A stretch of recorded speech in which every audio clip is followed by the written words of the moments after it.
Behold, the time for Clash Royale League is upon us. Join me now in North America for an electrifying match. The undefeated #1 Complexity Gaming against the third-ranked surging Immortals. Will the Aztec Eagle Adrian Piedra keep Complexity unbeaten? Or will Rising Star Royal and Immortals pull off an epic upset? Prepare yourselves for battle! Hello and welcome to Clash Royale League. I'm Rich Slayton. Joining me is Andrew Guy to start off the 5th week of action in the North American region. And we have some battles today that have big implications for our standings. Yeah, absolutely. It's a battle at the top here. Complexity 6-0, obviously in first place, and Immortals tied for third with Tribe Gaming, really looking to make a big win today and battle for that second spot over Cloud9. Later today, we have Team SoloMid versus 100 Thieves, but up right now, again, as Andrew just said, that battle at the top, the undefeated Complexity up against an Immortal squad that right now can really decide how their fate will fall out. Yeah, and with Complexity, I doubt we'll see much changes, right? We'll see Colton and Razor probably in the 2v2, and why not throw Adrian back in the 1v1? They've stuck with that lineup through the entire 6 games, and they haven't lost yet. On the other side of that, you've got the Immortals. Ah, crap. Oh, yeah, the God RF and Royal really looking, like I said, to take that second place position from Cloud9, who actually just beat them in King of the Hill. A fantastic position for Immortals, a big chance to take a big step towards those playoffs and one step closer to representing North America in the World Finals. And a man who's a big part of that is the coach for Immortals, Trainer Luis, is standing by with Christy St. John. Thanks, guys. Trainer Luis, so, how do you prepare for a team like Complexity? Well, you have to keep in mind that they are the most prepared team usually. Like when they go into games, it's very clear that they do their homework. And that can obviously help, but that can also hurt you because the way I explain it to my guys is when people think of you a certain way, like a lot of people like to think of Immortals as a team that only has players that play 1 or 2 decks and put them in a box. But what you don't realize is when you put my players in a box, you jump right in that box with them and you make yourself 1,000 times more predictable. So I'm all for people banning Tornado against Royal. I am all for people thinking my guys should do this and do that because that just helps me. So you talked about predictability. Do you have any predictions for us? Do you know what they're going to throw? All I can say is that you're going to see a very, very contested 2v2. And in the 1v1, I have a feeling Royal will show you that he's not a rising star, that he's actually been one of the greatest this whole time. Fighting words. I like it. Back to you guys. Trainer Luis, a little tip of the hat there to his 1v1 star, Royal, who, of course, has been a fantastic player both here at CRL and before. A little hint there to their lineup as well. And, of course, we will find more about those lineups and card bans right now inside the war rooms. This team has been preparing for weeks. They've been talking for weeks, guys. They're going to bring their A game. We cannot underestimate these guys, okay? You saw their 3-game win streak. They're a good team. They have a plan. They're going to come out and execute just like we are. We got to beat them. We got to beat them. They're going to play on their A game. So rise to the occasion. You guys all, again, you got that next level. Live there, dude. Tap into it. You know what I'm talking about, man. Tap in there, live there, and, there's no way they beat us if we do that. No way. So let's go do it, guys. Let's bring it in. 1, 2, 3, Complexity! What up, boys? You guys ready? Yep. All right, so one thing that's become abundantly clear to us is that we just play our best when we're relaxed. Like this is a video game and we enjoy playing it. You guys gotta go out there. You guys know that you guys are professional players, but don't treat this as like some job that you're doing. Just treat this as another day that you're playing another game of Clash Royale, and we're fine. They're prepared for us, but so are we. So we're chilling. Let's do it, boy. Like caged beasts waiting to be unleashed, we have seen them inside their glass rooms. And gentlemen, the time has come. Will R-Crap and the God RF cool down the ever-hot Razor and Colton W83? There's only one way to find out. The #1 and #3 teams in the North American region going head-to-head. And no surprises here, both teams staying with their fairly successful 2v2 lineups. Absolutely. You got Colton and Razor here coming off of back-to-back 2-game sweeps. These guys are undefeated in 2v2. And over on Immortals' side, crap, the God RF seems like it's going to be their bread and butter. Let's see if these two can finally take down the wall that is Colton and Razor. And looking at our ban cards here, we have Fireball, no surprise. Giant Skeleton making the ban list here for Complexity. Yeah, you see that and you think Complexity's had some of the most innovative decks here in 2v2, and maybe with whatever deck they're running today, they realize that the best counter is the Giant Skelly. Now, with that last deck they ran with the Skeleton Barrel and the Clone, maybe they see that if their opponent dropped a Skelly or a Giant Skelly right on their Princess Tower, that bomb would clear it all out. So very interesting. Trainer Luis from Immortals saying that today is the day that someone takes down Complexity's 2v2. Let's find out right now. Immortals Aw Crap and the God RF at the top of your screen. At the bottom, Complexity's Colton and Razor. In the 6 matches that they've played in 2v2, they have only gone to Game 3 twice. That's it. A 12-2 overall game win rate, so definitely some fantastic play from the Complexity team. Trying to talk a little bit about what is Razor's secret, and Chachi, little insight, Razor drinks an unfathomable quantity of juice. He says it goes through about 2 gallons in a day, and if you don't get a glass the day that shopping happens, you will not get any juice once it hits the fridge. Oh, man. Hey, I wouldn't be drinking any juice if I was in that household then. I'd let him have it all. Yeah, buy a couple of extra cartons to keep that spinach flowing. Right now, we are seeing Golem versus Golem at the bridge. We got an Inferno Dragon on one side to clean up and a Prince on the other. Very similar strategies from both players, both teams throwing the poison in the back, but a Tornado doing nothing really there, not picking up or activating King Tower, so maybe a bit of a misplay here for Complexity. And you think getting rid of that Giant Skelly, the combination of the Golem and Giant Skeleton, with the Giant Skeleton in front of the Golem, ideally making its way through into the opponent's DPS troops and then dying, and then that bomb cleaning them all up, is not an option today. But there is, of course, the Tornado. Well, you also wonder, you look at the way that Colton and Razor are supporting their Golem with the Prince and the Baby Dragon, so maybe wanting to take that giant Death Bomb off the board and preserve some of that support after those bridge skirmishes. Yeah, and then on their counter pushes, of course, Baby Dragon really flourishes when it has that Tornado in hand. So entering double elixir time, it is Immortals with a slight lead on the left-hand tower. Only about 350 hit point difference, so not a drastic advantage, but still. Now, Immortals having the Inferno Dragon, the Inferno Tower, and the Rocket, and the Magic Archer is going to make it really, really hard for Colton's troops to, for the Wall's troops to break through. And now we're seeing Tornado Rocket from both sides. Tornado was banned consistently in 2v2 for a long time, specifically because of that Tornado Rocket combination. And we see there why. It's so effective. It cleans up so many troops. It gives you such a positive elixir trade. It's the type of thing that as Complexity, you cannot let that happen more than a couple times in this game. So as we approach sudden death overtime, the lead continues to grow ever so slightly for Aw Crap and the God RF. Quick note on the God RF. The last 2 letters of his name, R and F, a total secret. No one knows what those mean except for him, not his coaches, and not his teammates. I'm going to figure it out, Rich.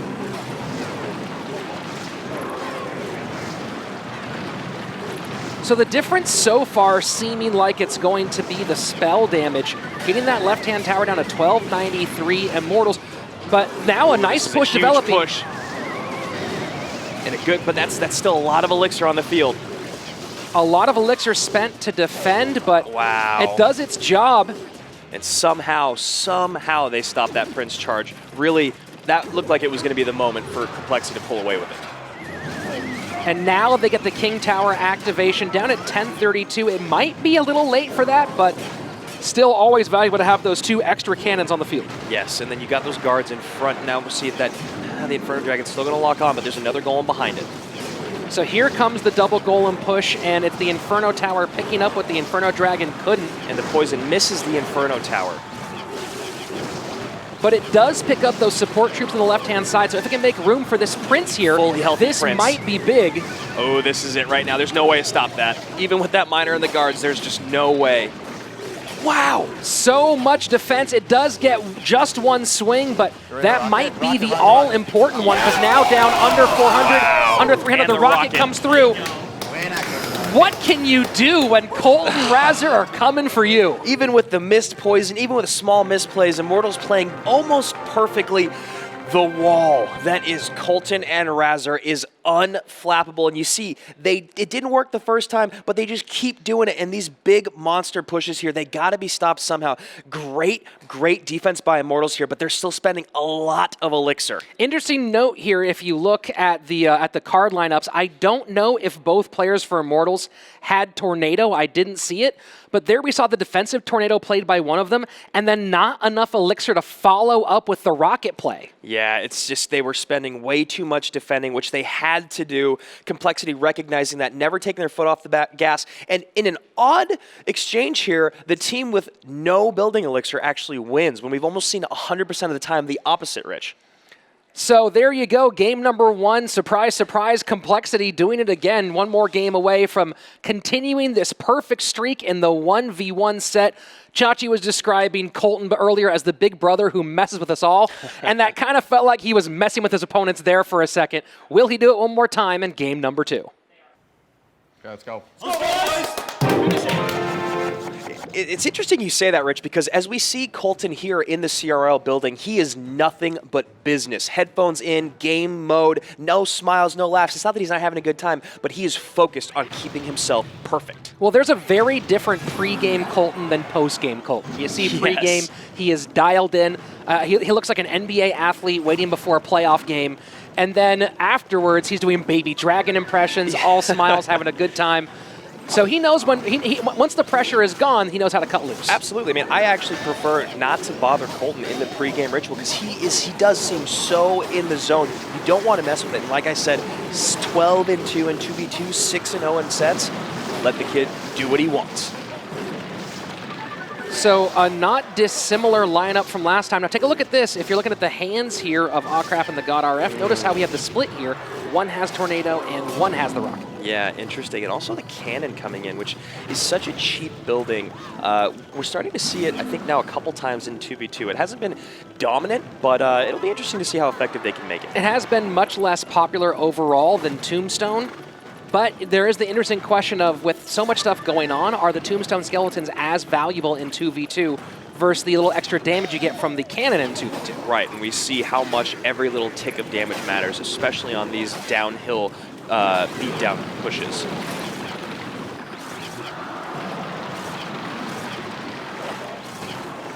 So both teams playing, again, fairly similar styles to last time. I really love the guards. They're just such a great card, so much utility when used correctly, and so much damage. That shield a fantastic little buffer to keep them from being spelled out. Yeah, exactly. And they just really demand a response, or they do such an incredible amount of work against an opponent's single troop like a Prince.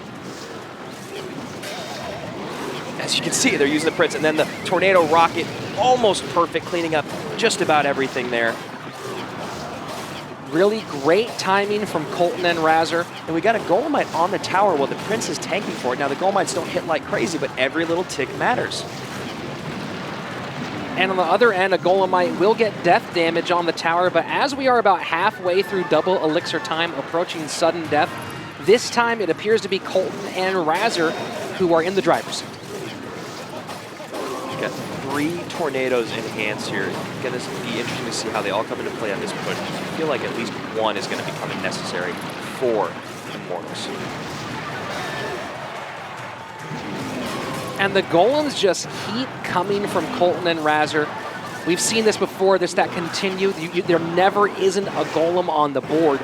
Yeah, you want to keep that pressure up, and that's what's, these 2v2s can feel like it's just 2 golems bashing into each other until someone makes a mistake or someone plays better defense than the other. And that's probably going to be the case right here. And it looks like, honestly, Complexity's got a lot of elixir on the field, and Immortals recognizing it goes, no, we got to clean that up. Tornado, Rocket. And that's, again, that big difference now. Instead of having one player holding Tornado Rocket and relying on them to make that play on their own, choosing to go with some communication instead and dividing up that big elixir count. Yeah, and it's just easier. You can do a cleaner NATO Rocket perfectly when you don't have to wait for it to come back in your hand, cycling it on your own. Well, not to mention, it's much easier for one player to have 6 and the other 3 than it is for just one player to have 9. Yes, absolutely. Now it's Poison doing some cleanup work as well. Yeah, Immortals doing a really, really great job using their spells to keep Complexity's units at bay, really playing smart and conservative with that. But now a minute into sudden death overtime, and it is Complexity still with the lead. The Poison doing damage on the left-hand tower down to 1457. And you know that Tornado's going to come in, but they have also got 2 Tornadoes in hand. There they are. That was a very nice offensive NATO rocket, but still a lot of work to be done here. These guys are, both of these teams are just playing almost perfect Clash. And however, oh, yep, recognizing that Prince was not locked on the Golem. Wow, Magic Archer activates the King Tower, but 467 health on Colton and Razor's left Princess Tower. Yeah, I mean, now with the Poison down, it's just all it's going to need is a rocket to close this thing out. Right now. It'll definitely be there, and that is GG's from Immortals. Ah, crap! And the God RF taking the rare game off of Colton and Razor, who now in 2v2 games fall to a dismal 13-3. Just when you thought they were doing everything. Oh, now they're man. only 13-3. The third time they've ever been pushed to the third game in the 2v2 set. And as you saw, Immortals and Complexity both doing a great job with that NATO rocket combination. And Immortals, it looked like, just did a slightly better job throughout the match. And right here you see the Golem placed just one tile too far to the right, misses the Prince pickup, takes the Tornado, Magic Archer gets a hit on the tower, and that honestly could have been the change in the game right there, Rich. A big moment, and you know, the other thing that the question, taking a look at this elixir spent, and this time the building elixir spending does pay off. A very nice victory for Aw Crap and the God RF, and they are just one game away from doing what 6 other teams couldn't, and that is stopping Complexity in the 2v2 set. A lot of a pressure riding on this moment here, Andrew. Yeah, I can't imagine what the God RF and Aw Crap are feeling right now to dethrone the Kings. Can it happen right now in 2v2? Yeah, let's go. Let's go indeed. Game number 3 of 2v2, and Colton and Razor in the very rare position of potentially losing a 2v2 set. Yeah, this is crazy, and you can feel the intensity in the room. You've got Immortals bench silent and eyes locked on the screen. You got Complexity trying to hype their team up. Who's going to win? Who's going to take set 2v2 here? Immortals and Complexity. And you take a look at these decks once again, and no one taking any real serious risks or making any outside-of-the-box plays. Both teams choosing to go with very standard 2v2 stuff. No one wants to be the team that makes a mistake by playing something that just didn't match up well. Yeah, you're not trying to get a huge matchup advantage. As we've talked about in 2v2, it is not as imperative as matchups can be in 1 versus 1. It's really about gameplay and communication. And right now, both these teams recognizing, look, these decks are both pretty strong. They match up evenly. We've had very close games. It's all about who's going to play better here in Game 3. Colton and Razor doing a good job picking up that offensive push, splitting the Golemites to both towers. So a little lead on the left-hand tower for Complexity, but both towers have been hit now by Immortals.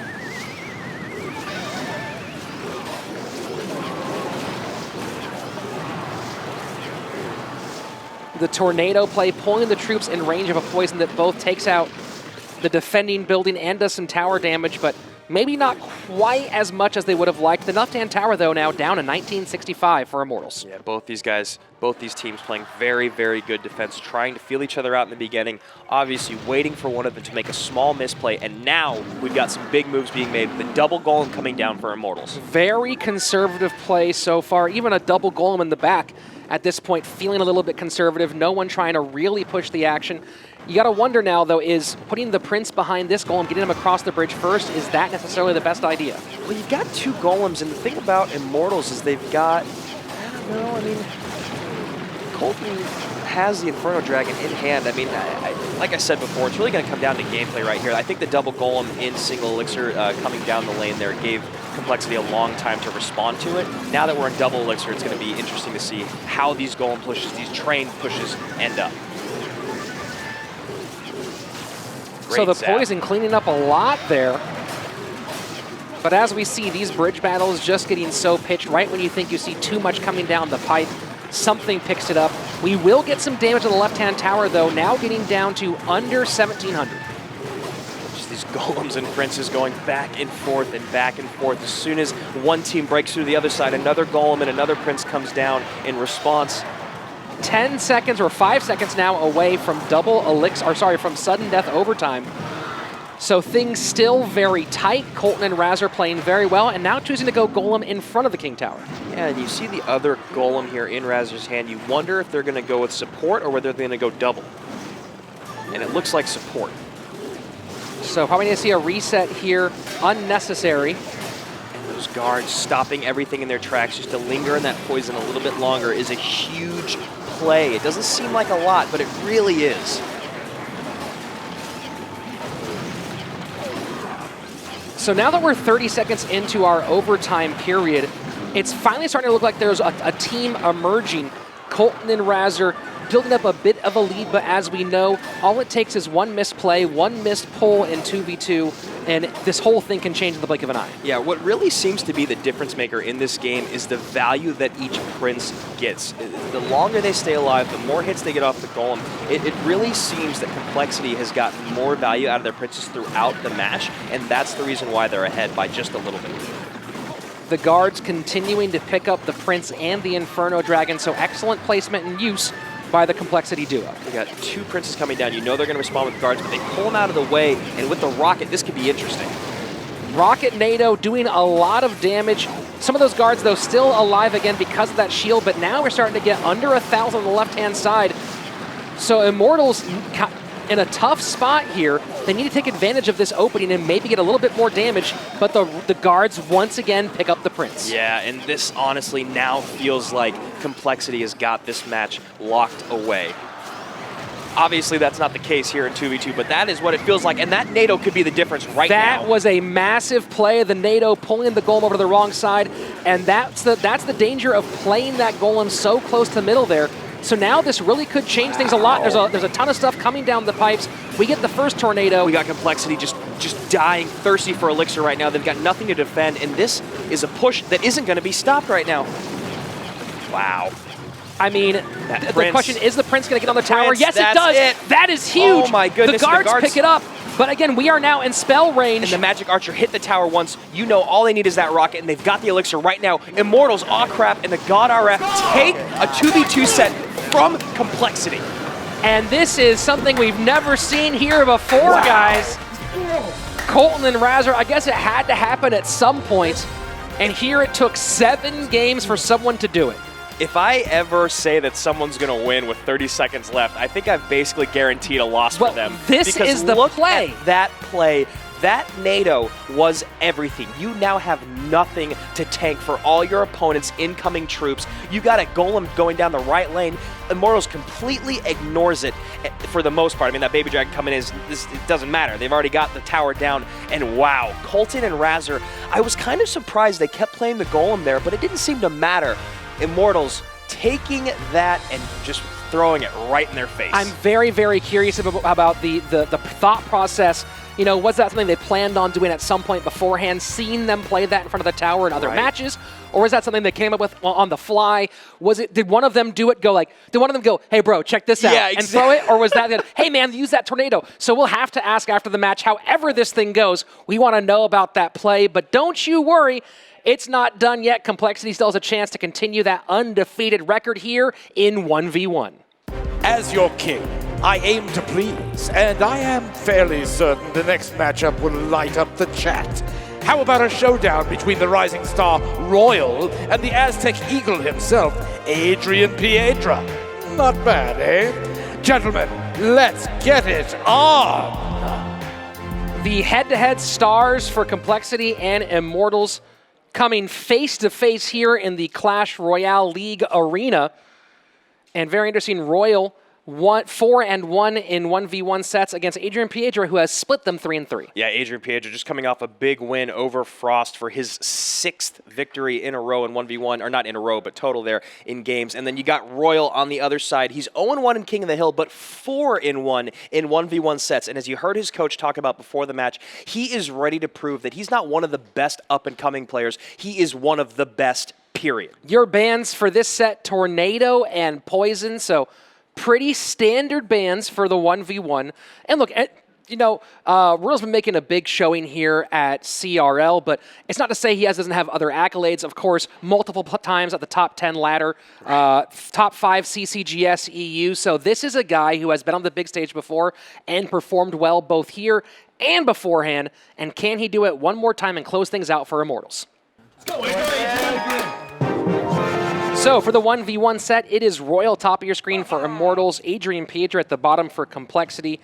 And I don't think that 3-3 really tells the story of Adrian Piedra as a heads-up player, because a couple of those losses came early in the season, but over his last 3 matches, he's won 2 straight games in King of the Hill, clutching against Vulcan and Firewolf, and then swept Skills and swept Frost. So this is a guy coming off 6 straight game wins in a row. Yeah, and then Royal, on the other hand, who just beat CMQ in 1v1. However, his team took the loss in King of the Hill because Wings just went on that run. So you know Royal wants that back today. So taking a look at some of the deck usage for Adrian Piedra, I don't know if we've seen him run a Magic Archer deck before, so I'm interested to see what he does here. Yeah, and then obviously with Royal, you think beat down immediately, seeing Baby Dragon and Mega Minion, whether it's a Golem or a Giant.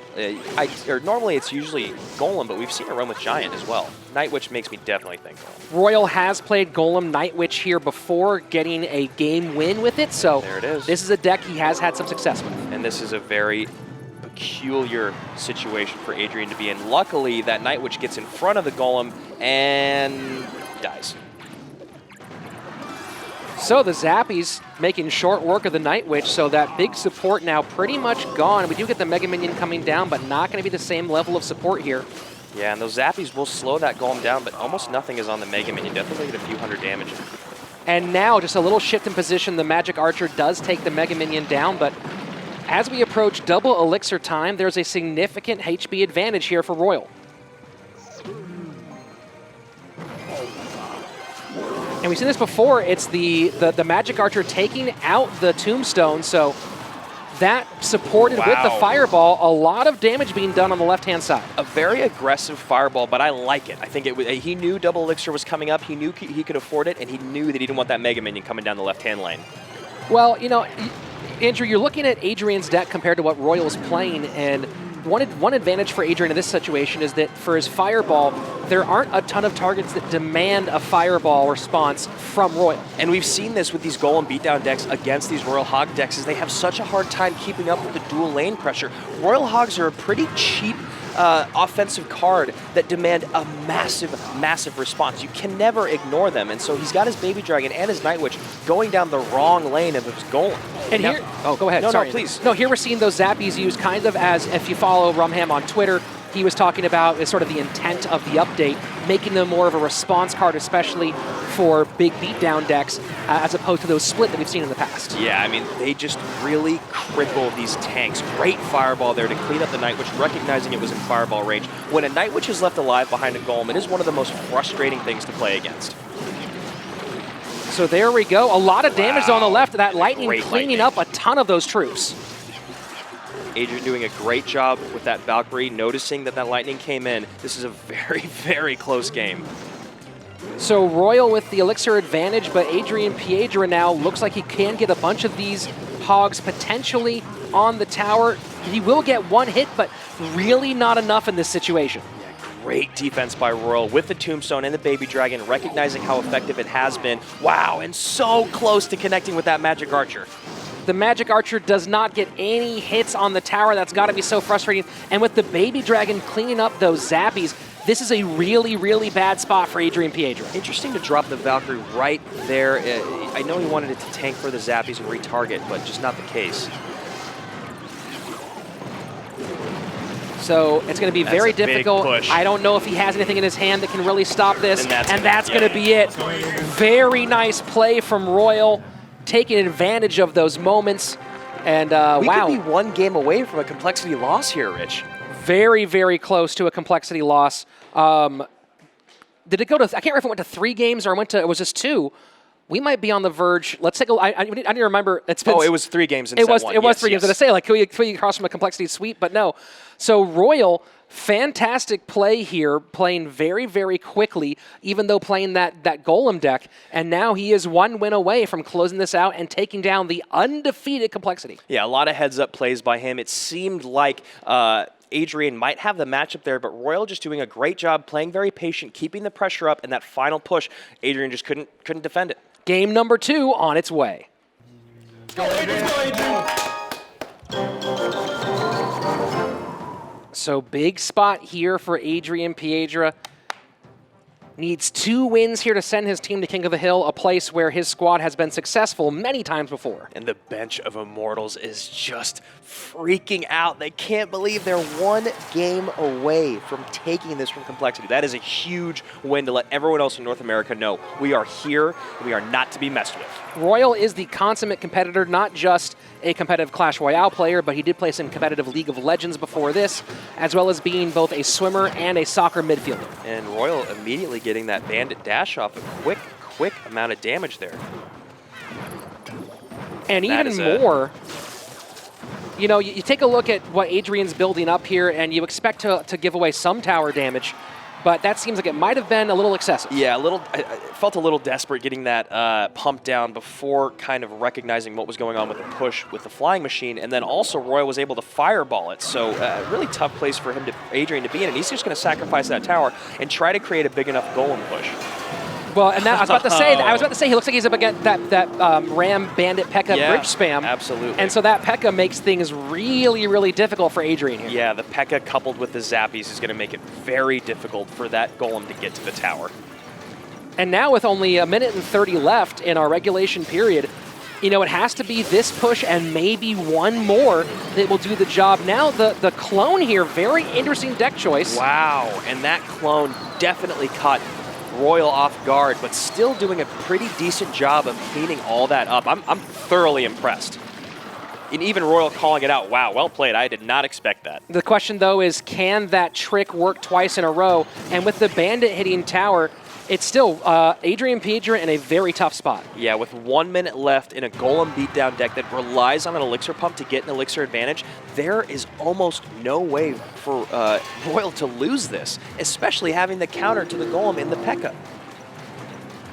So now, you know Adrian doesn't want to go push into the P.E.K.K.A., but he has to. That's the tower with the most damage, right?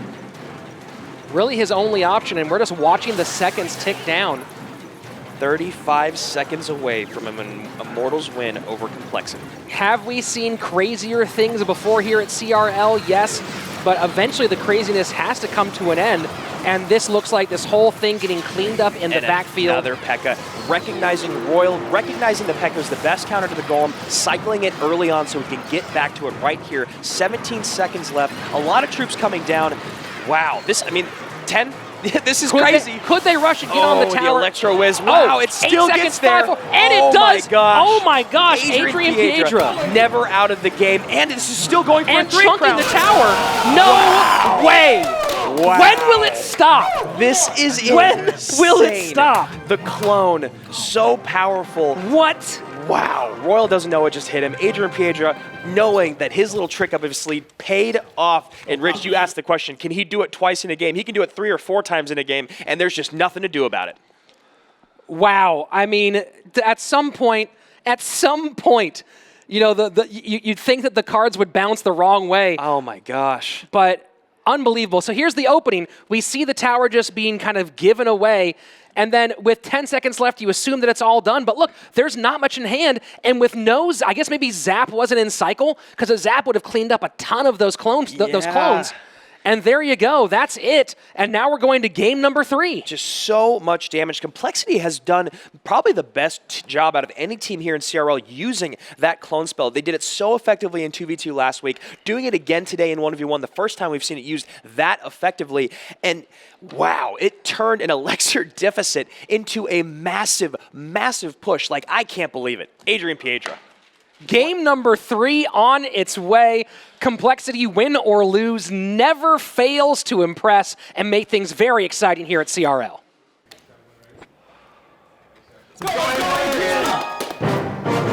You know, Andrew, we've talked about Balloon being the oh my god, how did they steal that in the last second card? But Adrian Piedra making a strong case for the new version of that being clone. I mean, it's genius. You know, when you clone those cards when they pop, you know, the Lumberjack drops the Rage, the Night Witch drops Bats. There's just so many units and so many effects that come into play. Just brilliant deck building by Adrian Piedra, recognizing that he could give up that first tower and still create a massive push. And now we wonder if he's going to go back to that Princess, Prince, Rascals deck that he had so much success with a few matches ago. Certainly is looking that way so far. And then Royal, on the other hand, probably running a Giant Double Prince deck. Giant Double Prince, we have seen him run it before with varied success, getting 1 win and 1 loss with it against, I believe, against C. McHugh in 1v1. Yeah, and a great block there with the Princess chipping away at that tower, and it looks like exactly what we expected. Giant Double Prince with Electro Whiz going against Princess Rascals Logbait. So a fairly classic Clash Royale matchup. And I believe usually in this Giant Double Prince deck there isn't a log, but there are obviously other spells, so I'm interested to see how that comes into play with Adrian running this Logbait deck. So without a log, which is probably the first go-to response for a lot of these cards, you know, what do you think of when you look at how Royal's responses to this deck? Well, it looks like he's got a Furnace down there in the back, which would be nice to clean up a lot of the squishier troops. But again, something that's going to respond directly to the Goblin Barrel. I mean, it looks like he's going to try to use the Furnace and place it behind his Princess Towers. So now the question is, does Adrian continue on that side or switch lanes? And he decides to continue on that side. Still getting 2 swings, though, so now down to 1503 as that right-hand tower, as we are just 4 seconds away from double elixir time. Yes, and just slightly misplayed there by Adrian. If he could have done it maybe a half a second later, those Fire Spirits would have been just out of range, and he would have gotten maybe 2 or 3 hits. So using the Bandit and the Prince to try to stop this push as close to the river as possible, supported with the log. And that Princess really coming through big, although that Prince will get, oh no, it gets taken out. Yeah, the Princess is one of those cards when you're newer to the game, you don't really realize how much damage she's actually doing, but she is so incredibly powerful in cleaning up big pushes. You can never leave her alive if your opponent has her in hand. Now there's a barrel play that's not get on, and this Princess might be too far outside to support the defense. Oh, now it does. It catches just a little bit on the left, but the Giant now making a beeline for the tower. And this is a big push that Adrian has coming back down the lane. And cleaned up very well with that double Furnace and Electro Wizard. So as we go into sudden death overtime, it is Adrian Piedra with a significant lead, but these Giant pushes seem like they're getting closer and closer every single time. Those Furnaces are even working their way to the forefront.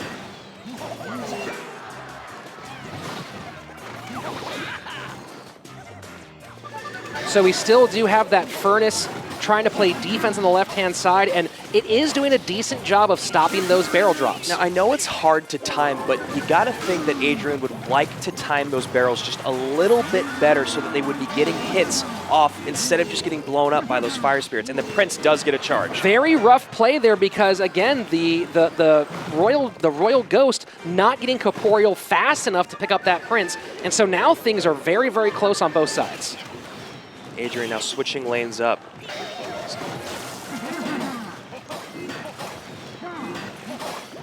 But he does need to make sure he spends enough here on the left-hand side, now with 2 Giants and 2 Princes, so a ton coming down on the right. Adrian needs a Prince, there it is. But can he stop that Giant? We do get the Goblin Gang, and there'll still be 1 swing, so now both towers in significant danger. What a big counter push here coming from Adrian. And that Ghost is going to be tanking for the tower. This could be huge. A lot of damage now with a Fireball and support down to 59. Right there. Adrian, there you go. Turning it around. It's never over, Rich. It's so crazy. It's never over. It's so crazy. You can't believe it. He plays so calm under pressure, and you see this big double push coming in. You think it could be it. The Royal Ghost gets activated, tanks for the Princess Tower. The Electro Whiz comes down, but it's just not enough. He recognizes it with the Fireball, and that is GG. And Royal can't believe it. After the first strong showing in Game 1, Adrian takes set number 2. How many teams must be losing sleep over complexity right now? Just nightmares upon nightmares. You know, you're like, I had him, but then I didn't have him. I had him. And What's going on? And there's so many different decks they can play in 2v2 and 1v1, and they can stick with the same lineup. They can even change their lineup moving forward. They haven't even had to do that. And now we see Adrian taking Game 3 and Set 2 over Royal, pushing this to King of the Hill, Rich. And shocker, shocker, here we are one more time. Complexity at King of the Hill. Immortals here in a position that 6 teams have at least, I don't know, they haven't all been there, but a lot of teams have gone there so far and they have not found success. So King of the Hill, one more time, each team nominates 3 players. Each player gets just 1 life, 1 opportunity to get the victory for their squad. The first team to eliminate all 3 of the other squad takes the not just set win, but also match win. And of course, new lineups and new card bans coming at you right now inside the War Room. Guys, let's go! Let's go! This is our game, guys. We're feeling it. This is our set. Remember, they've only played this once. They have no idea what they're doing here. All right? Let's bring it to them. You guys know exactly what you're going to play. Play confident. Play like you know you can. All right? Switch into that next gear. We got line up here. Colton, you're going first, man. Yep. Razor. The crack. Dos. And our anchor. The pelon. Let's go, guys. Let's go. Let's go take this. Let's go. Right now. Right now, guys. 1, 2, 3, go! Complexity! So for the King of the Hill, we're going to have RF go first. We're going to have Awcrop go second. And then we're going to go Royal go third.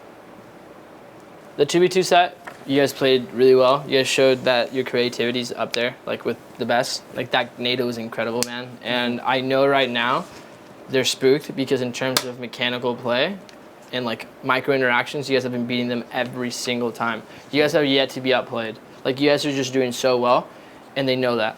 So they know that we also, besides Royal with the Golem and the other deck, they know that we're prepared for them. So they're going to be running a lot of comfort decks. Play relaxed. Remember that you've literally played for #1 in the world 1,000 times. Remember that you've beat the best players in the world with their best decks, and this is just another guy that's not a deck specialist. Okay? All right, let's do it, boys. All season, Complexity Gaming has managed to battle the best and emerge victorious. Now, Immortals have pushed them to the very brink. Can they show them the meaning of defeat? Let's find out in King of the Hill. And once again, we are at King of the Hill, a place where Complexity hasn't been since week 2, but they've shown to be very comfortable. Overall, their squad 9-4 in the final set. Yeah, Colton opening it off for Complexity, then Razor here in the middle, and Adrian Piedra closing it out. And on the other side, we got the God RF, Awcrap, and Royal. And as you heard, it sounds like they're not that worried about Colton being in that first spot, being a control player. They think they've got him. A tornado ban for Complexity. P.E.K.K.A off the board on behalf of Immortals. Such a great counter to the Golem and beatdown decks. We've seen that deck that became famous from Razor running it, that P.E.K.K.A deck with the Zap and the Zappies and the Bandit, just so powerful. So taking that out of their hand, how are they going to adjust, Rich? I don't know. It's the 9-4 record in King of the Hill of Complexity up against the 1-3 King of the Hill record of Immortals. So the God RF for Immortals, top of your screen, Colton for Complexity at the bottom. And as you listen into the war rooms there, Trainer Luis saying that Immortals is spooked, that they're maybe even tilting right here. But what we saw in there seemed like the exact opposite. Yeah, I mean, he just really wants his players on Immortals to focus on having fun. He says that's when they play at their absolute best. And for some teams, that doesn't work. Some teams need to get in the zone and be very, very serious. Other teams play better when they're having a good time. And Trainer Luis recognizes that's what's best for Immortals, then that's what he wants to bring out in his team.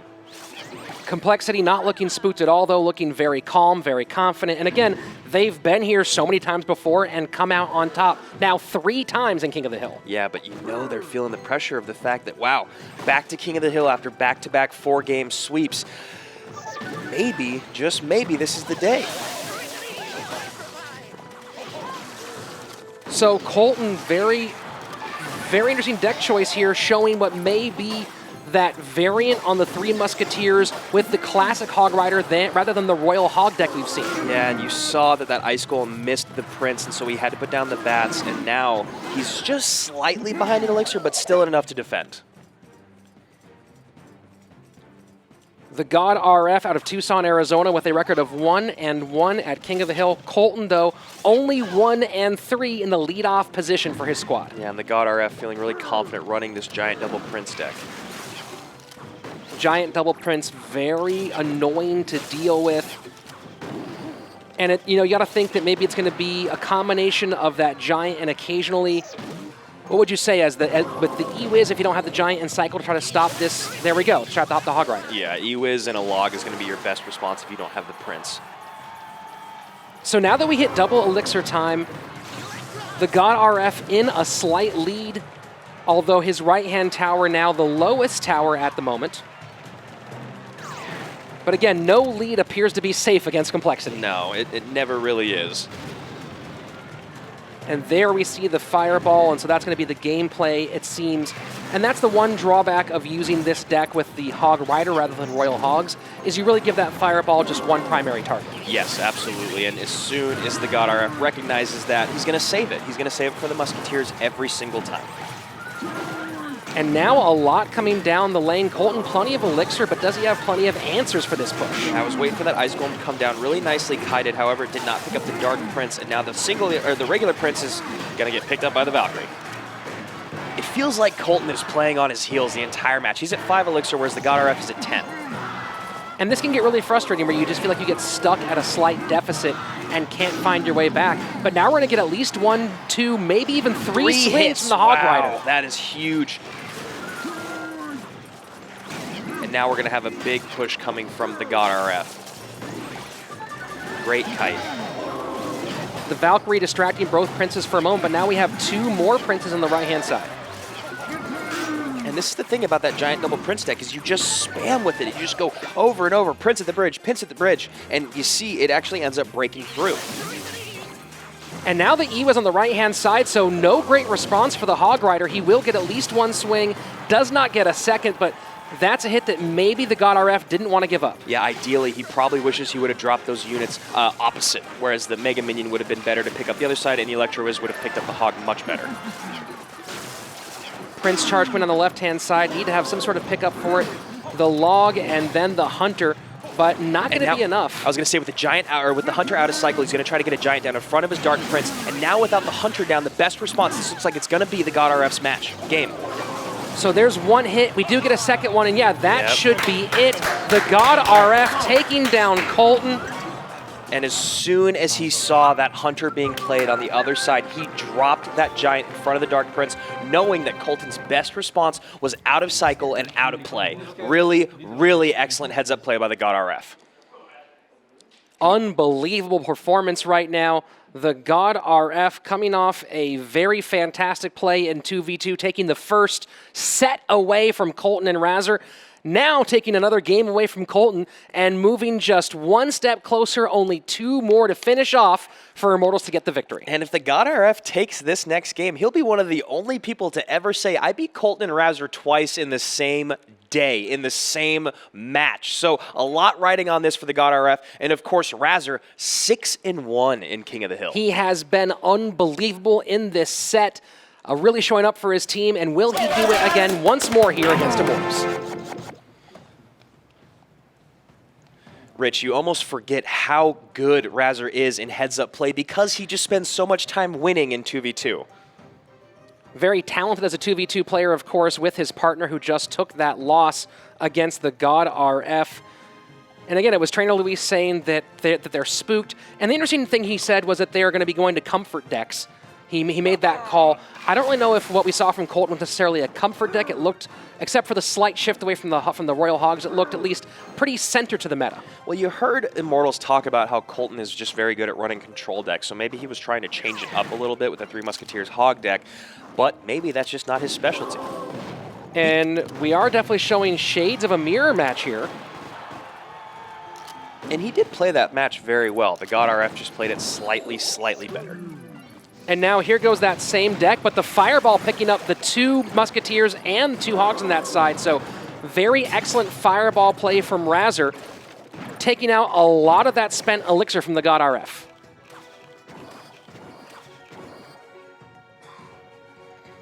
So a slight elixir lead for the Complexity representative in Razor. doing a good job defending against that first major push. And get a hit. Fascinating choice here to go again with the single Hog Rider variant. Yeah, we've seen so much success with the Royal Hogs and Three Musketeers. It is surprising when they change it up.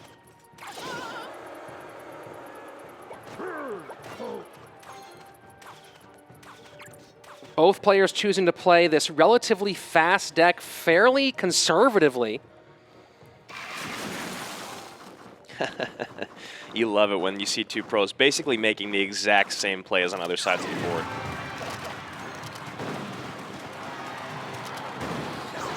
So, two very similar decks making some slight adjustments. You have bats as opposed to skeletons. I was going to say, you got to see a fireball or some sort of spell coming in here for the God RF. Great spell value for Razor there. This is just kind of a deadlock right now. It's Hog versus Royal Hog, bats versus skeletons, Valkyrie versus guards. So very interesting slight changes in this deck archetype. Yeah, the interesting thing is there's no buildings in place, so you're going to have the fireball clean up half of those every single time if you can, but then it's just not the same as having a tombstone in the middle to pull them all to the center and then fireball that. We are 18 seconds away from sudden death overtime, and it is Razor looking to get at least one, hopefully two, just one swing there on the right-hand tower. So now he's up ahead by about 300 hit points, but with this deck, that can swing in a blink of an eye. And 3 Hogs down on the left side lane. Getting a good amount of damage in on Razor's Princess Tower. I love it. I mean, the Hogs, that's what's so great about it. You can split them 2 and 2, 3 and 1. You never really know what's going to happen until they're placed, because people change it up all throughout the match. And that Hog Rider getting nothing on that right-hand tower, although getting away with some high Three Musketeers there, so taking care of that Valkyrie, the fireball not getting all three of them.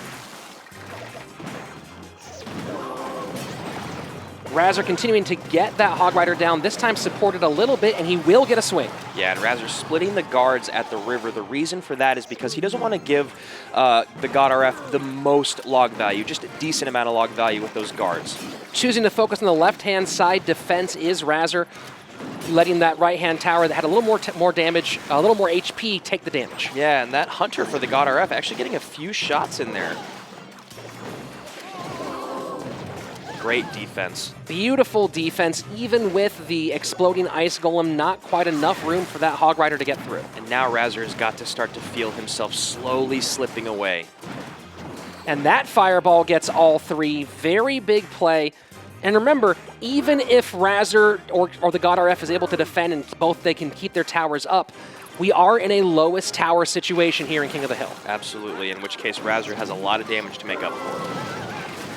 Now there goes a fireball trying to make room. The second Hunter, though, just barely gets the shot off. Yeah, and you wonder if that fireball is going to come back. Probably not, actually, because he's doing a very good job of managing his elixir, but we'll see right here with this Hog push.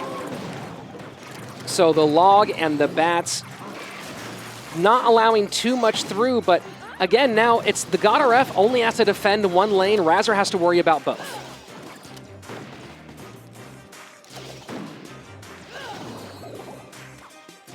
And that's the challenge. That's the difference between that the Royal Hog versus the Hog Rider deck is that Royal Hog deck pressuring both lanes, and now Razor in a really difficult position. And yeah, you can see the difference in damage on 2 towers as opposed to basically just 1 for Razor, and it is literally just the difference of the Royal Hogs. Gotta wonder about that fireball play there. You know, what would letting those troops battle it out there and saving that elixir on that fireball for just this kind of situation. Here we go with that split push once again. Every single time taking away about 200 damage from one of the towers. It's just too much for Razor to deal with. And it still keeps him behind an elixir consistently. So now Log Fireball trying to make enough room. One swing could be big here, and the Log saves it at the last second. Allocating every little piece of elixir you have to defend is the proper move here by the God RF. Now Razor, with that quick cycle, is able to get another Hog down and a hit in. So that's it, lowest tower. Wow. You know, we were sitting there, we were so enthralled by the action, even we were sitting there going, oh, maybe who's going to get it down? But it was a lowest tower situation. I was like, what happened? And then it was that we ran out of time. We got so caught up. And that was it. Those final seconds, not quite able to get. And really, it was that log play that stopped the earlier Hog from getting that one swing. That was the difference between success and failure for the God RF. Yeah, and when we come back to King of the Hill, you realize every bit of damage matters. And this one Hog hit coming in, you get the log. Almost gets the swing. Gets the swing, but the fireball coming in, and that was the difference. That fireball landing the half a second before, the recognition by the God RF, now taking out Colton and Razor twice today. And it all lies on the shoulders of the Aztec Eagle, Adrian Piedra. He's been in the situation before. He has done very well for his squad in King of the Hill, of course, clutching against Vulcan and Firewolf in the match against TSM. So he is very capable of doing what needs to be done. But remember, if he loses here, that is it. Complexity's perfect record goes away. We've seen Adrian Piedra pull it out once before today. Will he do it again? He has to win 3 in a row to preserve that undefeated record, or watch his squad's beautiful 0 go to the graveyard, and it will not pop back up as a skeleton. No, it will not. And Royal and Akrap have never won a game in King of the Hill. So Adrian's probably thinking, if I can get through the God RF, it's downhill from there. We know that's not the case, but maybe that's the mentality behind the Aztec Eagle. And here we go, seeing some Royal Hogs coming out from the side of Complexity.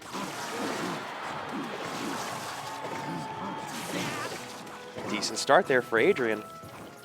Nice bit of damage, about 500 down, almost 500. And now, do we have a good response for this graveyard push? The Valkyrie right in the middle of those skeletons. I was going to say, he seems very, very calm playing that Hunter in the middle. He must have a great response, and he does. So the Hunter, not considered a traditional response to a graveyard because it's so slow with its shots, but the Valkyrie, of course, fantastic response to a graveyard, even with that slowed down hit speed. Yeah, really one of the best, especially because she's got such tanky HP, and then obviously the splash damage. So fascinating deck choices here from Complexity, going with the same general archetype, although this time finally switching up for the Royal Hogs, kind of taking a lesson from their opponents and how valuable those can be. Two shots. I was going to say, it's really tough to say who's got matchup here because you've got the Electro Wiz and the Tombstone to help clean up those Royal Hogs with the guards. And then, of course, you've got the Valkyrie on Adrian's side, that and the Skeletons and the Ice Golem, all good responses to the Graveyard. So as we enter into double elixir time, this gets really complicated because, you know, the Three Musketeers do get some more value with that double elixir. And, of course, also now being able to do 5 and 9 together. But now also the God RF can get that graveyard down much more quickly. Yeah, and you figured, I'm sure the God RF thought, as we did at the desk here, that it was going to be a Three Musketeers deck. So he was probably just trying to figure out exactly how he wants to allocate his elixir to create a good push after stopping the Three Musketeers. He's got to make sure he stops the Three Musketeers first. And a real challenge for him because now the poison really can't be used in support of the of that graveyard push. Yes, exactly. So we are 42 or a little over 40 seconds into our double elixir time, closing in on sudden death. And now with that hog push and fireball, wow. The Musketeer getting picked up by the Ice Golem, but the damage is done on that left-hand side. Really great play by Adrian. He's really been today recognizing exactly when to fireball when the Three Musketeers are coming down to clean up the troops around the Princess Tower to just get maybe 1 or 2 more hits in. But that 1 or 2 more hits is everything. And now the poison getting some tower damage and taking care of those 2 Musketeers, but they will take those split guards out on the right-hand side and leave a pretty healthy push on the left. And Adrian is doing such a great job of not letting the God RF use his win condition. He's just making him allocate all of his elixir to defense, and every single time the defense isn't working. I mean, you can say it's working because he hasn't lost yet, but you got to be stopping more damage than that, and it's just not happening for him, and he can't get a graveyard down. He could have graveyard right there, but it would have been a horrible decision. Adrian needs to play very carefully, though, because as we've seen with graveyard decks, all it takes is one misplayed defense, and they can take your tower down in a split second. Absolutely. And now it's the far side Musketeer surviving long enough to clear out that Tombstone, so is a second one in cycle? Yes, it is. Yeah, and that poison from the God RF was just a little low, not clearing out all those Musketeers, but a great job of bringing up another Tombstone. Hunter, and Skeletons. You can see here, even though Rich, he's got a bunch of units crossing the river, but he's not able to do a graveyard. So now he's going to try to do a counter push with the graveyard. But now you got Adrian coming down with 4 hogs. But Adrian has to be careful here. Those Skeletons can build up very, very quickly, and they are. Wow. His right-hand tower and the down. Fireball going to come in. You would hope for Adrian. There's the fireball for Adrian Piedra. Wow, our breaths, both you and I both holding our breath going, please, what's happening here? We have seen so many crazy finishes, and we talked about that. That graveyard almost changing everything for both Immortals and Complexity. Yeah, and what always happens, what it seems like with Graveyard, is someone thinks that they've got to defend it well enough, adequately enough, and then all of a sudden you look down again and 500 more damage is gone. You saw Adrian drop down those 3 skellies really quickly to help clean up. They're right there, dropped at the very end when it's at 420 health. Still just enough defense, just lucky enough on offense, gets the fireball in, and now Adrian has got 1 of his 3 victims down if he wants to take home the win for Complexity. Can he do it? His squad's certainly hoping the magic continues. Complexity again. I don't think you need a reminder, but they are currently 6-0, and 2 more wins preserves that record. Of course, Immortals fighting for a chance to really secure their position at number 3 in the rankings. Yeah, and it seems Crap here has got a lot ahead of him to take down Adrian, but Adrian has played a lot today, so maybe Crap's got something up his sleeves. Next game underway, and as we were over here discussing the previous action, Adrian Piedra over at his podium singing, and Chachi was telling us beforehand that he really is the jokester, the guy who keeps everything calm and relaxed in the house by just kind of having a good time. And you see him here trying to make sure that he is relaxed in this high-pressure situation. Yeah, you can tell. You see Adrian play the game before and after matches. He just seems like the type of dude you want to hang out with. Always cool, always having a good time. Before matches, he's jamming out. And when under pressure, he can really come through for his team. And Crap early on showing what looks like 2.6 Hog Rider, which we've seen a lot of today. Yeah, it's I think the 3rd time we've seen it today. And really surprising, it's actually been very effective. It has been very effective. It's one of those decks that every pro knows both offensively and defensively. And just because you know the deck so well doesn't mean that you can keep up with its cycle, which we've seen its quick cycle today has worked really well in one instance and not so well in another. Minor poison showing right now for Adrian Piedra. And this gets interesting because while there's lots of ways to pick up that minor between the Skeletons, the Ice Spirit, the Ice Golem, it kind of does take the cannon a little bit out of play as a defensive tool. Yeah, and the best way for him to, Crap, to clean that up is going to be an Ice Spirit and an Ice Golem. It's a 3-for-3 trade, and you've got a counter push potential with the Ice Golem walking down the lane. And now the Mega Knight. This is not good. Yeah, this is a lot. The Mega Knight tanking. It's the minions doing tons of damage on the right-hand side. The fireball needs to be played to save that tower, but it's almost a question of, is that 4 being spent right there worth it? Now, yeah, Crap in a really tough position, having to pick between the tower or the fireball and the elixir deficit, and Adrian just really, really punishing him for that mistake. We all love it when we're playing Mega Knight. When you get that hop to the center and then the hop to the tower, it is so brutal, and those minions coming in right behind means a very quick first tower for Adrian Piedra. Ewiz and Royal Ghost here to try to stop any swings. One swing does get through, but with 50 seconds, it's going to be very difficult for Crap to get through. And Adrian Piedra choosing to just go ahead and zap that tower a little bit early here. Yeah, I mean, I'll admit it. Zapping a tower feels really good. And the Hog Rider coming down again. Will we see the Mega Knight in response? There it goes. Yeah, I mean, you know how it is, Rich. There's so many times when you recognize another your opponent's win condition and you have a card that counters it so masterfully, you don't ever need to play the Mega Knight until he plays the Hog Rider. And as you can see, Crap is just got to be really frustrated at this moment. And now just throwing whatever he can to play defense, hoping to keep any more swings off there. And the squad knows what's up. Adrian Piedra showing off in this next set. And it's even with that Hog Rider, if he gets a hit, will not be enough. 2 down for Adrian Piedra. He moves 1 step away from the reverse sweep. And Immortals in a position they just were against Cloud9.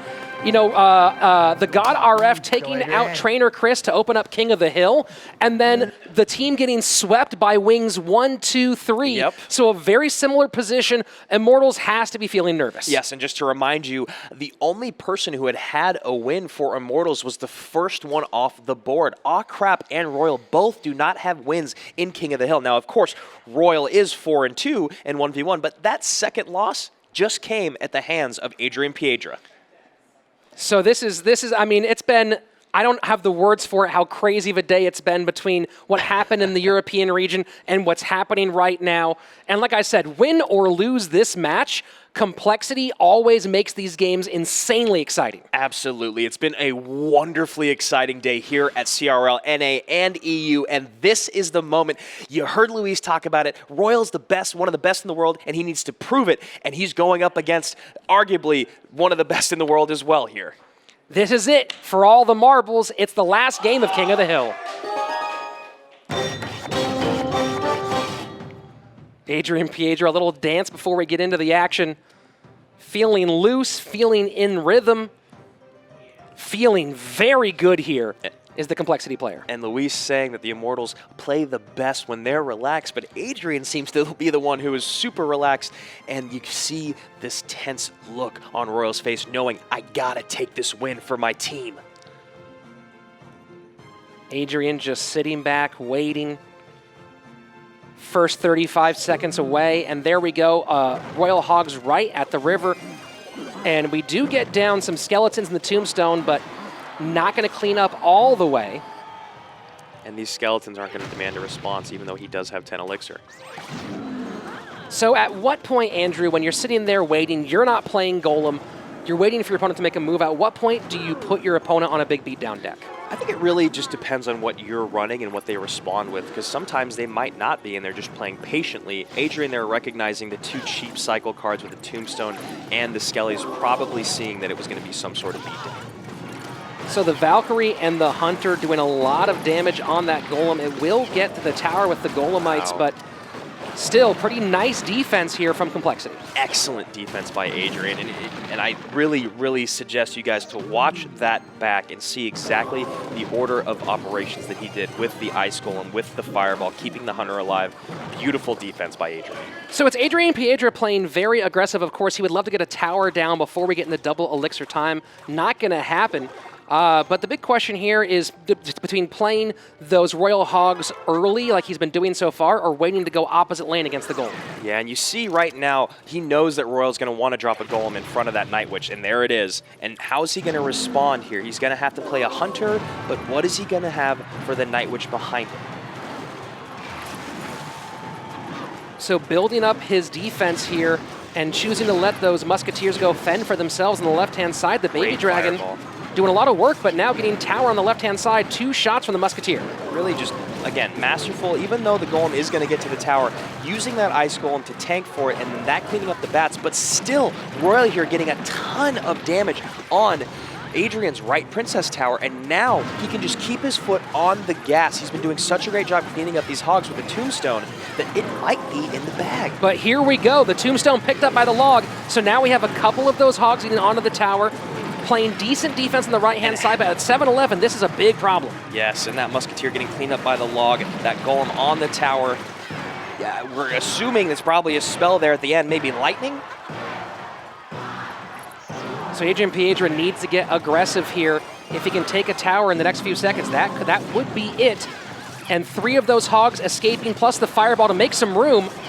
Not going to be quite enough, but the question is, can he put enough pressure in that left-hand lane before Royal gets to that right-hand tower? Yeah, all he wants is to cycle back to his Royal Hogs, and then for Royal, all he wants is to defend. And the Hunter taking care of that Night Witch, so now we are in a race for the tower, the Fireball coming down, and will we see it's going to be the log trying to get through? Not enough damage. That is going to be it. Wow! Royal does it. We've seen it happen so many times. It looked like Adrian Piedra had the magic once again. but just by really a few hit points, it is Royal doing the deed and stopping the run of terror of Adrian Piedra, and he really can't believe it. He is so stressed out from that moment, he can't even celebrate what happened. He's hardly even enjoying himself. Immortals takes the first win from Complexity by some amazing play by their entire team. Adrian Piedra almost punching it out for Complexity in King of the Hill. Cannot take it in game number 5. 34 HP, I believe, is what was on that tower, just waiting. And you realize all of a sudden everything's cleaned up and there's just a golem on your tower. And my goodness, look at this. Just incredible, incredible plays from both of these guys. So this push ended up with a lot more damage than expected on that right-hand side, and that's really what did it. It was it put this tower, again, we're talking about 34 HP difference. It's that push that was the big difference. And here we are, the final race for the tower, and just could not get enough spell damage, enough damage there. You know, if one more hog had escaped just a little bit longer, that could have been 45. We could be talking about Complexity being still undefeated, but instead it is Immortals taking the victory. 45 and 34, a difference of 11 HP. We've seen that 11 HP come up numerous times, and wow, you can't even fault Complexity for the loss. I mean, and I'm a firm believer, and you want to take a loss before you get to playoffs, so maybe Complexity will learn something from today. Honestly, though, they still played out of their minds well. King of the Hill was crazy, but it all started in that 2v2, the first team to take a set off of Complexity. So standing by with Christy St. John is Aw Crap and the God RF. Talk about a roller coaster of emotions, finally unseating Complexity. I mean, just how are you feeling, guys? Well, for me, I feel incredible. We put a lot of effort in this week, and it showed. It really did. And for the 2v2, I'm so proud that we beat them. They're 6-0 in 2v2, I think, and it just feels really good to stop their streak. I mean, speaking about that 2v2, you guys pulled out something that I haven't seen. Tell me about that NATO golem play. Was that coordinated? So the entire game, they kept putting the golem like in the middle. So I knew eventually that could come in handy for us. So I told them to put the golem at the bridge and I can NATO other lane, and then we just took the win. Yep. Spotting your opponent's weaknesses and taking advantage. Great job, guys. Thank you. Good game. Finally breathe a sigh of relief.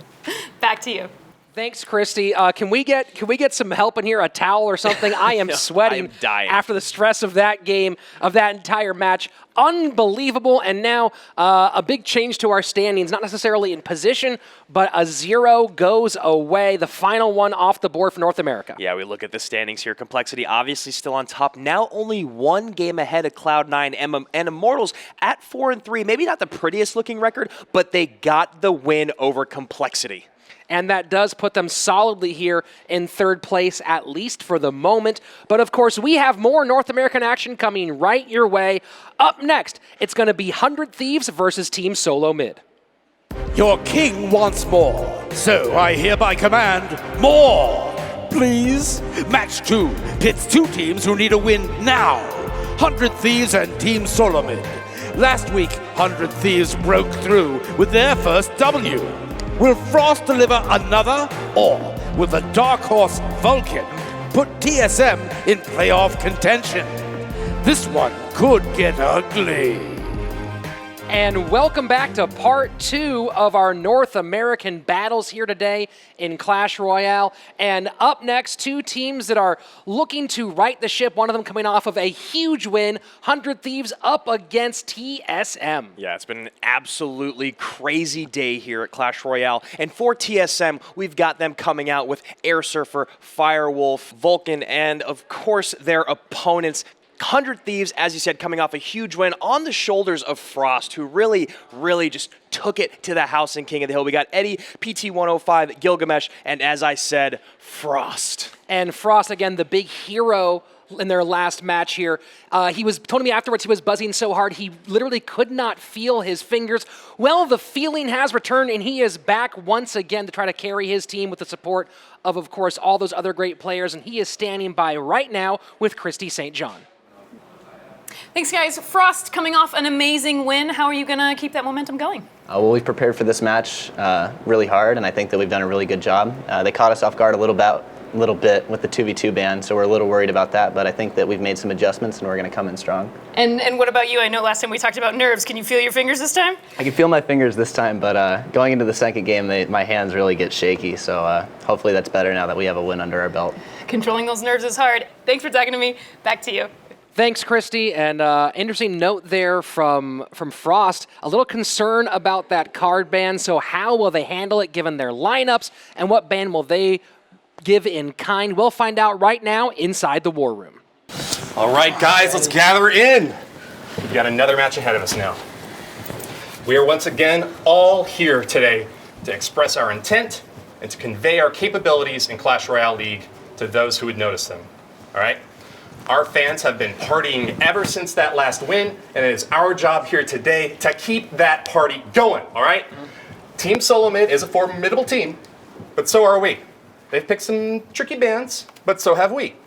We have been preparing for months to get ourselves on the level and ready to compete in Clash Royale League, and now, over the past couple of days, we've been targeting TSM specifically to find out what we need to do to take them down. I believe that we have done that, and that we are going to succeed today. Let's put it in, boys. 3, 2, 1. 100!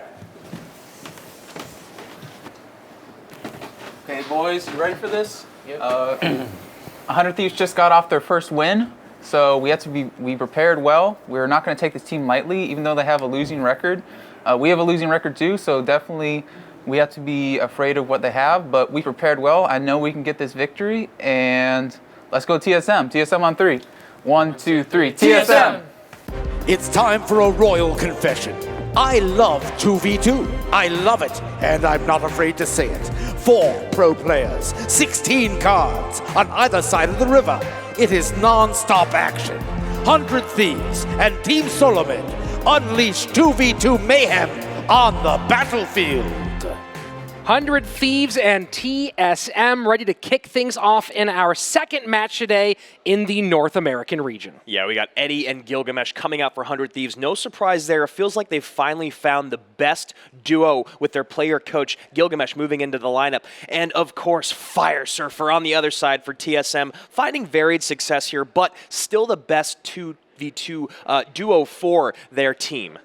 And our bans today, Tornado, and that's the interesting ban that 100 Thieves and Woody was talking about, the Inferno Dragon. Yeah, the Inferno Dragon, again, such a great stop to the tanks, but now without the Lava Hound being banned, you wonder if the battle's going to take to the skies in this 2v2 set. Very possible. We have not seen a lot of Lava Hound here as of late with that card being banned over and over and over again.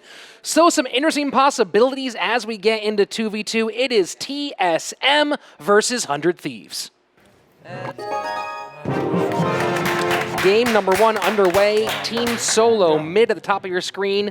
100 Thieves at the bottom. And you heard Whitty talking there in the War Room about focusing on their opponents. They found the success last match when they realized they were focusing too much on themselves and what they could change as opposed to what their opponents were doing and how they could adjust accordingly. And then, after focusing on that for a few days, they took their very first win. And now you heard again in the War Room, they're going back to that strategy today.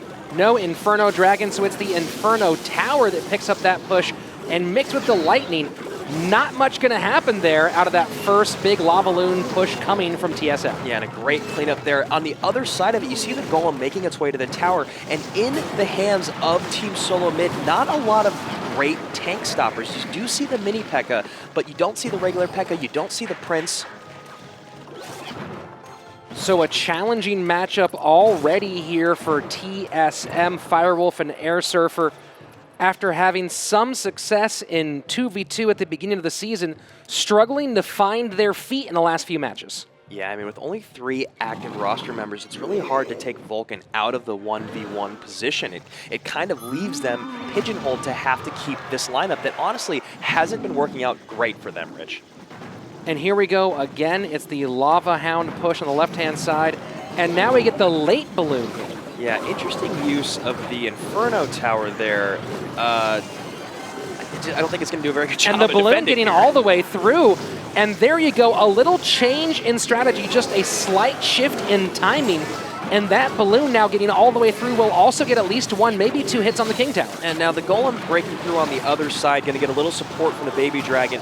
Honestly, just seemed like a bit of miscommunication on 100 Thieves' side with their defense. Choosing to let that Golemite do its work is TSM. And, you know, they have to feel good right now, but here's the big issue that you put out beforehand. They don't have a ton of answers for that ground Golem push. So now the question is, do you just let that push happen and go for a big balloon on the left-hand side? Yeah, I mean, that's what you think. But now, Rich, they've got their King Tower down to 1,000 HP, which leaves a window for TSM to throw in a Lava Hound down deep in the pocket. So interesting use of the Lava Hound to protect that tower. Maybe they're hoping to keep that tower alive long enough to get the victory here. And a very unfortunate Zap activating the King Tower. Just not great plays right now coming out of 100 Thieves. Maybe it's the nerves, maybe just a slight misplay in the beginning. And as I said, they have the luxury of being able to do this now. The Lava Hound and the balloon deep in the pocket, keeping the pressure up. And now 100 Thieves cannot mount that last Golem push that they need. TSM takes this without breaking a sweat, Rich. Very nice play. And the big thing for TSM to look at, I think, is if we go back to that second Lava Hound push, where they just slightly adjusted the timing, the way that came through, and that made it work.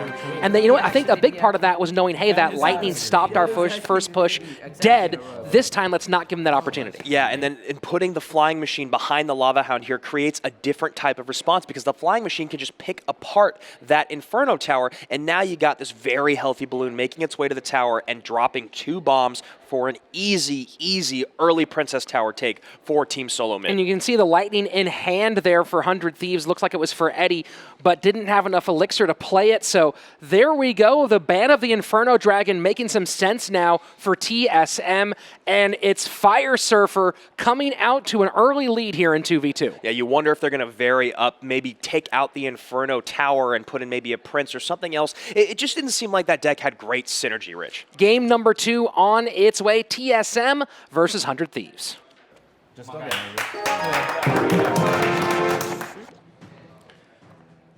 So the 2 talented young players for TSM, of course, Firewolf still in high school, just 16 years old. Whereas his teammate Air Surfer taking a gap year before college, hoping to start next fall at John Carroll University to study math. Man, how cool is that? What do you do when you're in high school? Oh, I'm just a professional Clash Royale player. I'm going to go to LA for a few months and compete in a massive tournament. Well, Firewolf, not just a Clash Royale player, but also an Ultimate Frisbee player, a sport that's dear to my heart. Of course, he is from Canada and a fan of the Vancouver Riptide, their AUDL team. My former rivals as a supporter of our local Los Angeles Aviators. I think you just outsported me now, Rich. Excuse me for liking the best and most popular rising sport in all of North America, other than Clash Royale. And here we go, the Lightning doing some work to clean up, and Lightning in kind, TSM taking a page out of their opponent's book. But that very first Golem for TSM doing a great amount of damage on this Tower of 100 Thieves. That right-hand tower in a lot of trouble. Gilgamesh and Eddie have been finding their rhythm in general, but, you know, again, it just takes one little misplay here. And the big question is, who is the one kind of driving the action for the squad? Gilgamesh, a lot of experience playing competitive basketball as a point guard, so he's used to driving traffic, but coming second to the to CRL right now after Eddie, you kind of wonder if they've settled into roles yet, or if they are still kind of figure out how their rhythm works. Yeah, well, it's really interesting with 2v2. There's very different play styles. There's the teams that say everything, both players communicate every single move they make. There's the teams where there's one player calling all the shots, and then there's other teams that don't really speak a lot, and they just do the drag and drop and feed off of each other's energy in-game. So the Golem gets broken up, and the Baby Dragon will clean up most of that, but now with about a minute left, getting into double elixir time, the real question is, can 100 Thieves mount enough offense in this time to take down that right-hand tower? They're going to really need to change whatever it is their strategy, whatever it is up right now, because they're not breaking through, and TSM's having a really successful small chipaways here that are taking all the way to 793 HP. And the big difference so far seems to be that minor. You talk about direct damage getting through over and over again. So this is going to be a big moment here. How much damage can this Golem get on the right-hand side? But with a very healthy cannon cart, looks like it's not going to be quite enough. Yeah, and 100 Thieves also having the miner in hand just to seem to be using it just a little bit less effectively. And now it's Miner, Poison, a lot of damage on the right-hand side. So down to 216, 189 within Fireball and, more importantly, within Lightning range. So as long as TSM can defend here for the next few seconds, they will have this thing wrapped up. And there you go. It's Firewolf and Air Surfer doing it for TSM and setting up their teammate Vulcan in a nice, pretty spot where he hasn't been often here for 1v1. Yeah, really quick 2v2 set. Fire Surfer just cruising through 100 Thieves, Eddie, and Gilgamesh. And honestly, it was just really patient play here. They played very heads-up defense, and they just kept sending that golem down the lane, chipping away. And really, it was the masterful defense that just kept 100 Thieves behind the entire game. So the young team, Fire Surfer, really coming through big time, and in a match where this is a big one for TSM at 2 and 3. With some of the teams at the top starting to pull away in the North American region, this is a match they really want to win, and now they've put a player who many people in the know consider one of the best in all of CRL in a great position, Vulcan, going up against the recently surging Frost. Had enough? Of course you haven't. I, for one, can never get enough. It's time for a 1v1 showdown. Can the Frosty One continue his hot streak, or will Vulcan impose his will? Let's battle. 1v1 coming up next. TSM's Vulcan, who has been really nasty here in 1v1 with 4 set wins and just 1 set loss, up against Frost, who's kind of new in this position with a record of 1-1. Yeah, really interesting game that Frost is coming off of. He swept Guanic, but he said Guanic outplayed him. However, he had the matchup. And then Vulcan on the other side of that, like you said, 4-1 in 1v1, swept C McHugh in his last match, however, lost to Wings and King of the Hill, really wanting to bounce back and bring home the win for Team SoloMid. And this is an interesting pair of card bans because you have the Royal Hogs banned and then a card that would be a perfect counter to the Royal Hogs, the Mega Knight, also banned. Yeah, this is really interesting, and you know that it has to do with the strategy in which these two guys have been playing, the decks that they've been playing. 100 Thieves has really worked on gaming their opponent's strategy and limiting the decks that they're comfortable with. And who knows who will be more comfortable in this position, Vulcan or Frost for 1v1.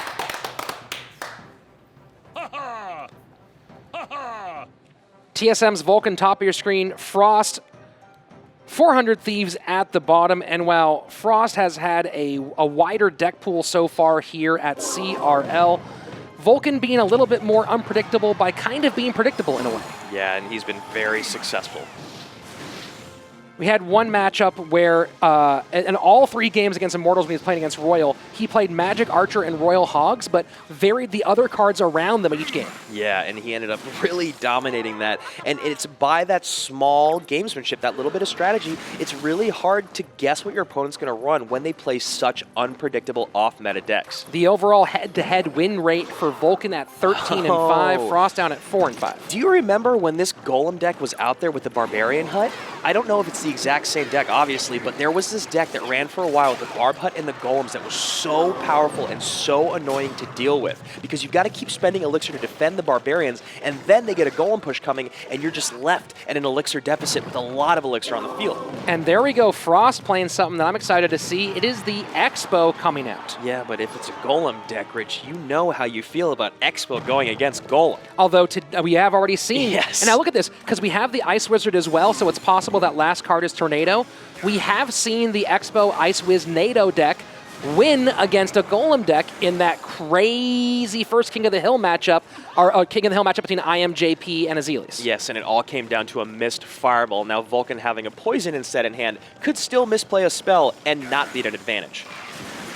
So if you look at this, not a ton of ground troops for Vulcan though, as far as responses for when if and when the Expo does get played in target of the tower range. So very interesting. So, I mean, the Golem, and then really, I mean, you have the Fire Spirits that maybe can buy you a couple of seconds, but it's going to be the Barb Hut taking a lot of that damage. Yep. And you know Vulcan's just waiting for that perfect moment, and now he's going to try to mount his push. He's going to try to get a Night Witch behind a Golem in front of 2 Barbarians. And this is a big part of the play against an Expo, that he's playing that golem high rather than starting it behind the tower, because that is the real problem moment.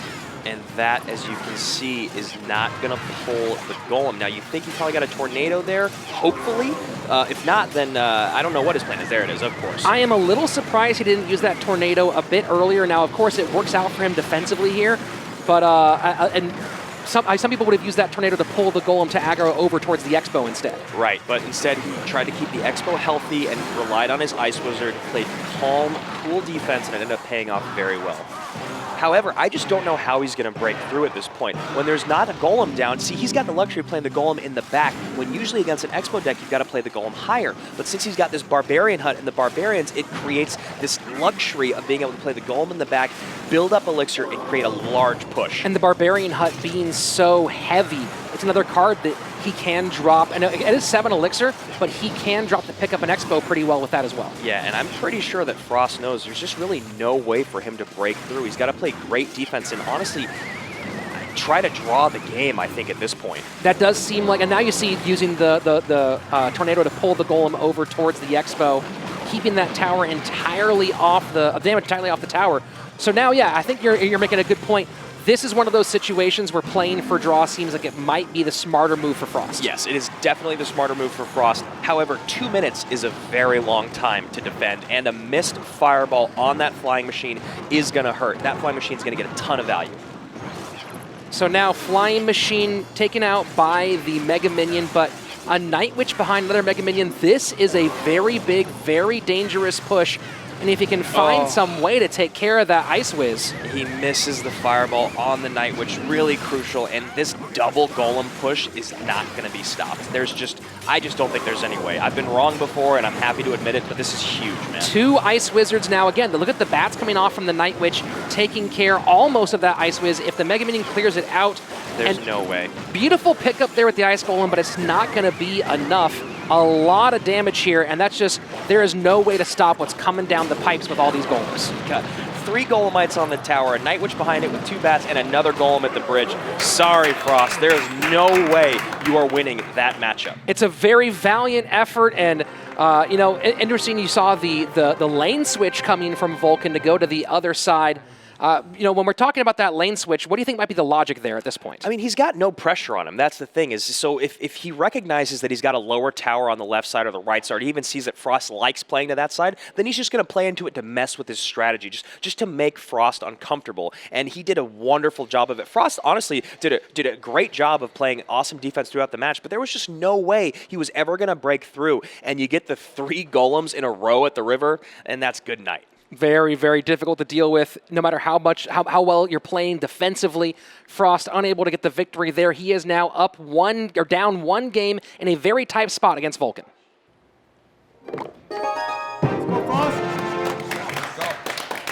Game number 2 underway. The card bans again, Royal Hogs and Mega Knight. And that loss for Frost was so disheartening. It's not that he didn't play well. It was just one of the worst matchups possible. And now he's in a position, if you look at the board, there are no 100 Thieves logos on it, other than the one on the right side, Rich, which doesn't account for a lot right now. So here we go. Some very light cards early with the Ice Wiz, the Fireball doing a ton of work there, and we are again going to see this Expo deck. I was going to say, are we going to see double Expo, Rich? Usually whenever you see Archers, Skellies, and there it is, double Expo. How excited are you? Look, an Expo is going to win, so that feels pretty cool. So Vulcan, 2 Expos just firing at each other. Yes, and Vulcan running the very, very traditional Expo deck, and Frost with the variant with the Ice Wizard.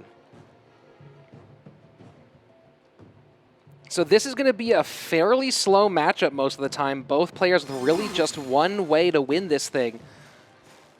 And when you're playing, I feel personally like when you play, Expo might be one of the most frustrating mirror matches to play. Oh, absolutely. It just comes down to like defensive Expos shooting at each other, offensive ones shooting at defensive ones, placing them on opposite sides of the map, just like this.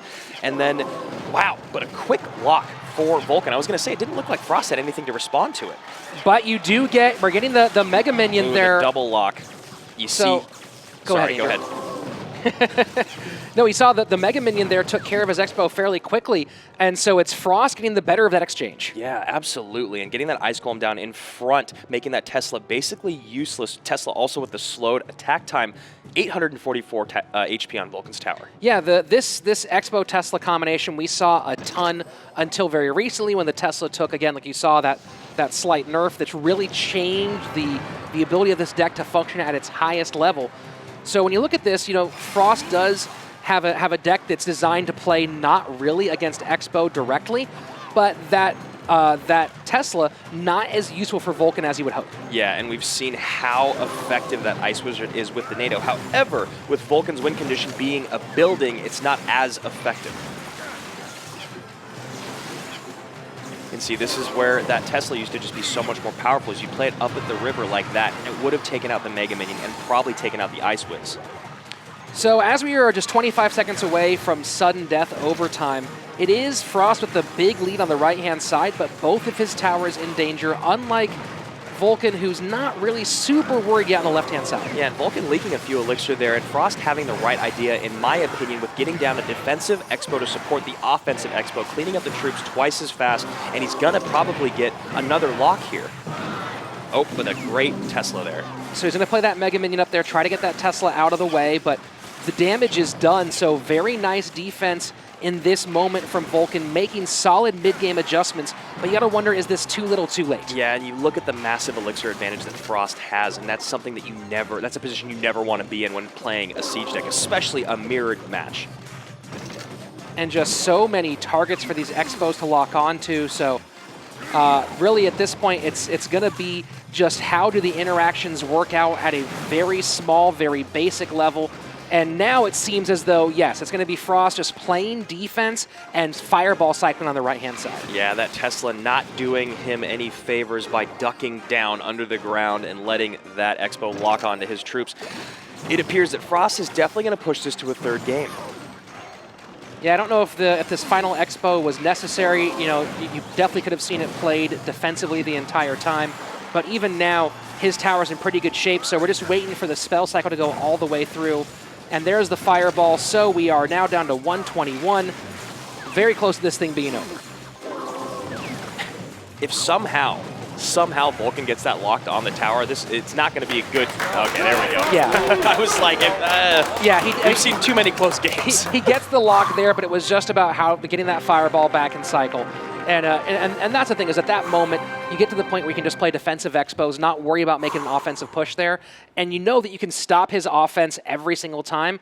Just keep getting that Fireball out there on the tower, GG's. Yeah, and we see that very first lock by Frost here, getting the Skellies in front, then dropping the Ice Golem to clean up for the Tesla. Wonderful, wonderful defense, protecting his Expo and doing a lot of damage to Vulcan's tower. So there we go, splitting the first two games 1-1.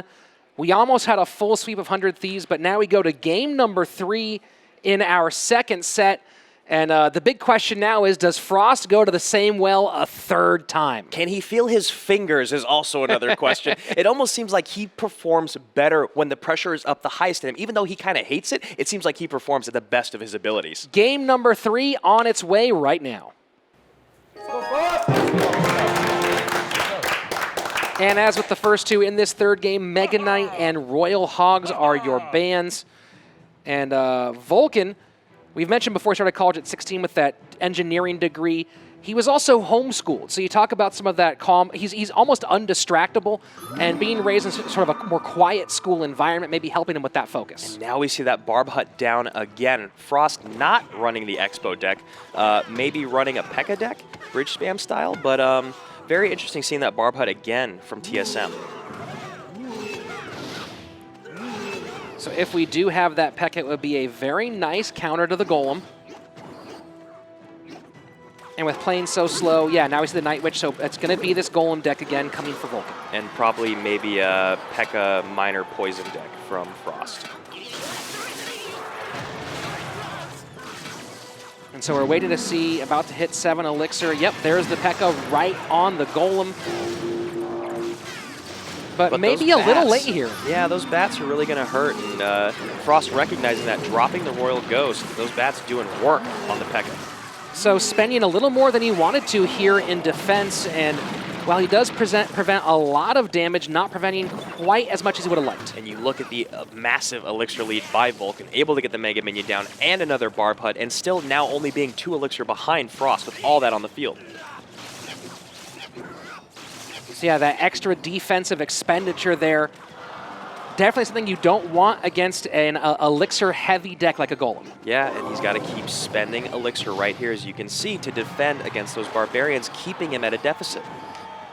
And if we're looking at the spell work of Frost, we haven't seen anything that's really being used to take care of that Barbarian Hut. So looks like those 7 Elixir will get full value nearly every single time. Yeah, and you saw Vulcan leak 1 Elixir there, probably trying to figure out what he needs to change up in his strategy. He doesn't want to just keep doing the exact same thing over and over, and that Flying Machine ended up working out great for him. Well, that's where Vulcan really shines, is in those mid-game adjustments. We do get a Tower Charge from the Bandit, so a little tit for tat here from Frost. Yeah, and Vulcan okay with taking that damage. However, you got the poison coming down on top of the Night Witch, and the P.E.K.K.A. to respond to the Golem here could be a very interesting exchange. So this time the P.E.K.K.A. meeting the Golem much earlier with the support of the E-Wiz. This Golem not going to get anywhere near that tower compared to what it did before. Might get some death damage here, but no swings. And recognizing that Ghost is going to go incognito, he had to drop the Bandit there. And an odd, unfavorable tower placement there for Vulcan, putting that Barb Hut in front of his tower, obviously trying to protect it, but now giving so much spell value. And there we go. We didn't see the poison being used on that Barb Hut earlier, but at this point, now that poison getting some great value, as you said, both on the Barb Hut and taking that tower down to 442. And there we go, cleaning up that miner. Yeah, this is a really dangerous place to be in, because if that Golem does make it to the tower, it can do some serious damage, and he doesn't need much. Perfect timing on the log. Good job. The keeping death away damage, the death not damage. doing it. Yep. Really, really great play there by Frost, and you can hear the bench of 100 Thieves recognizing that that was a crucial moment. The Fire Spirits, though, picking up a lot of that miner, but down at 378, now we are getting into very dangerous territory. Both guys. Was that? Yep, good job. Vulcan playing a little slow there in response, and that Ghost is going to get on the tower. On the tower. 1 swing, 2nd swing, that's going to be it. And there you go, Frost sending us to King of the Hill. Game number 3, doing it again.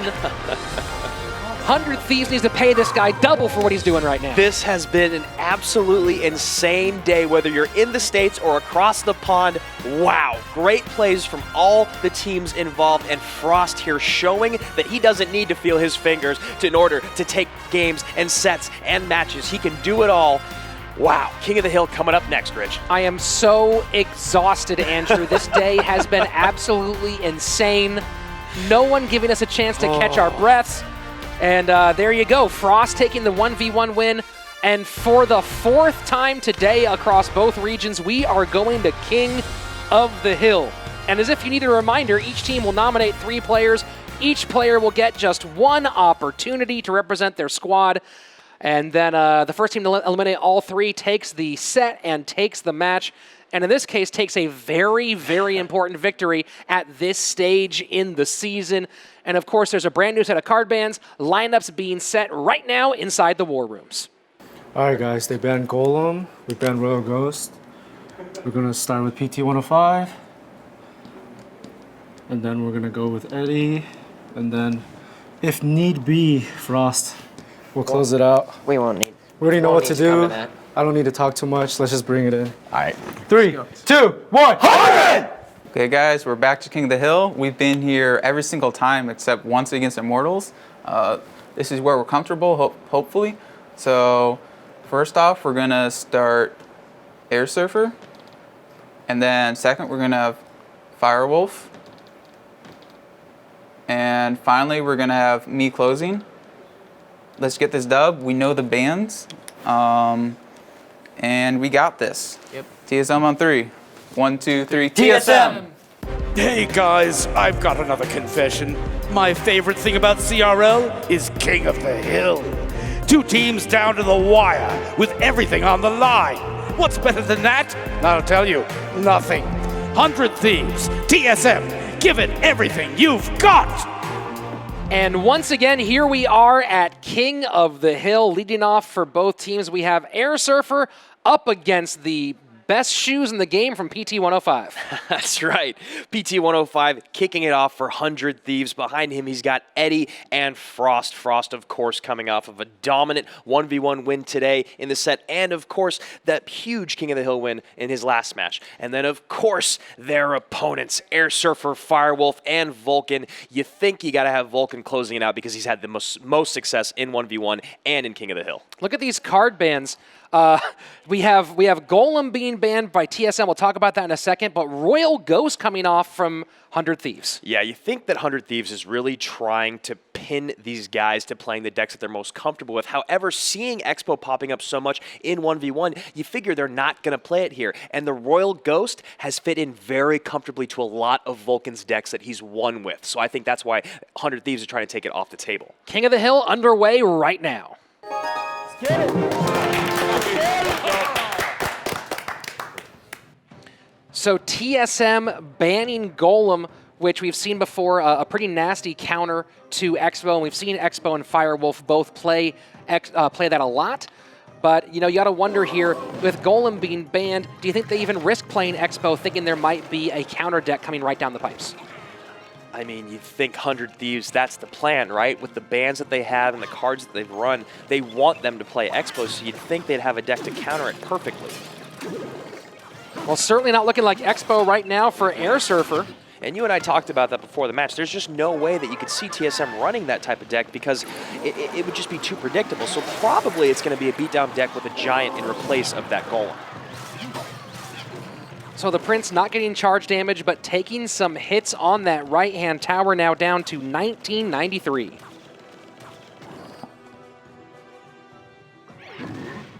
And there's the Giant. So the Giant down. Now, interesting note, with the Royal Ghost being banned, we have the guards out. The Royal Ghost does have some nice work against guards when they're all clumped together. Yes, absolutely. And you're probably going to see a Giant in turn from Air Surfer coming out relatively soon. The guards picking up that bandit nicely, so we are seeing the, what some might call the Goizen here coming from PT-105. Yeah, not the best defense played by Air Surfer right there. Really getting a lot of damage on his tower. So now as we're getting into a minute 20 left, Air Surfer in the hole at the moment, trying to figure out what his next move is going to be. You got to think he has a big push coming up pretty soon. Yeah, PT-105 taking that damage from the Mega Minion so he can start another beatdown push. And there's the goal, or the Giant in turn from Air Surfer going down the opposite lane, making it so that PT-105 can't commit all of his elixir to pushing down just one lane. He's got to defend as well. So with 100 Thieves banning the Royal Ghost, now we've seen some interactions that they have to like. The Bandit getting picked up fairly well by the guards that will not get taken care of by that Royal Ghost. Yeah, and you know the Poison's going to be a big part of PT-105's defense. However, that Miner coming in is going to be able to tank for it and maybe, just maybe, get those... Nope, he's going to be able to stop it. Great defense. 30 seconds left, and you have to think that was probably the last big push here for Air Surfer. And now with the Miner tanking for the Giant, a ton of damage on that King Tower. So even if somehow Air Surfer takes this tower in the last 20 seconds or so, really in a difficult spot, and it looks like this is going to be game number 1 for 100 Thieves. Yeah, I mean, actually the Giant, there we go. Yeah, it's going to stop it there. And Air Surfer just doing a really good job throughout the match, trying to hang in there, but just could not break through. PT-105 taking the very first game in this King of the Hill. We saw during that those warm conversations, 100 Thieves looked fired up. They looked comfortable. You know, TSM always a little more reserved as a squad, but definitely didn't look as emotionally prepared for this King of the Hill set. Yeah, and you look at this defense here, you see the Prince doing a lot more work than the Bandit, and then the Miner coming in for PT-105, just an obscene amount of damage, whereas on the other side of it, you've got Air Surfer almost breaking through, but just not quite enough. So we got Firewolf coming in now for Team SoloMid, looking for his very first King of the Hill win in his 4th appearance. Firewolf, we have seen him here at King of the Hill. He did play the Giant Prince Poison. We have seen him play that before. Of course, we saw him play an Expo Cycle. Neither of those worked out for him, so hoping for something different here against PT-105. Yeah, and PT-105 on the other side of that is now 3-3 in King of the Hill.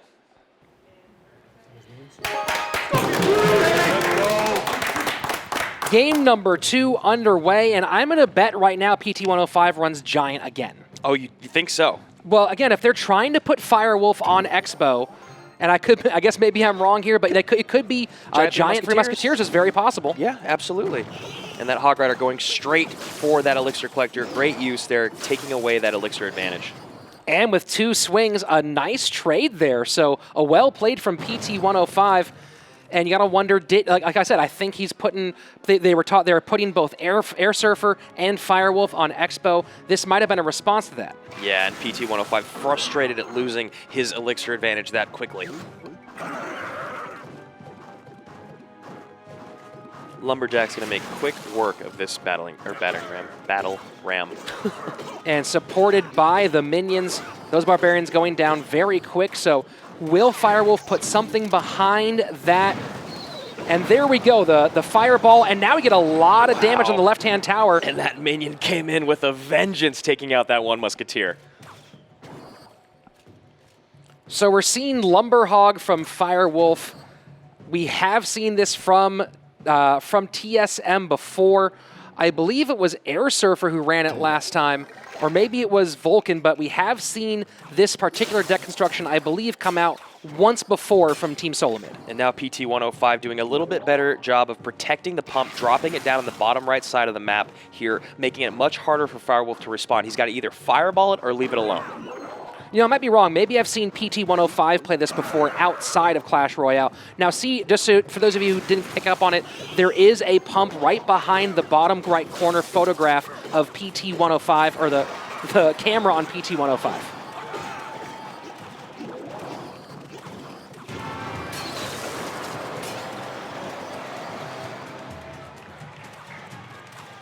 So as we get into double Elixir time, we've got 2 pumps down now for PT105, and that Elixir advantage is going to become massive here now that we're also in double Elixir with 2 healthy pumps, and this is where you've got to wonder how on earth Firewolf is going to deal with this next big push coming from PT105. Yeah, the defensive answers, you see like he's holding on to that fireball knowing he does not want to play it on that pump, so very dangerous, and it's not the Giant. I was wrong. I'll get it. I'll admit it when it happens. So we're running a 3 Musketeer minor battle ram deck.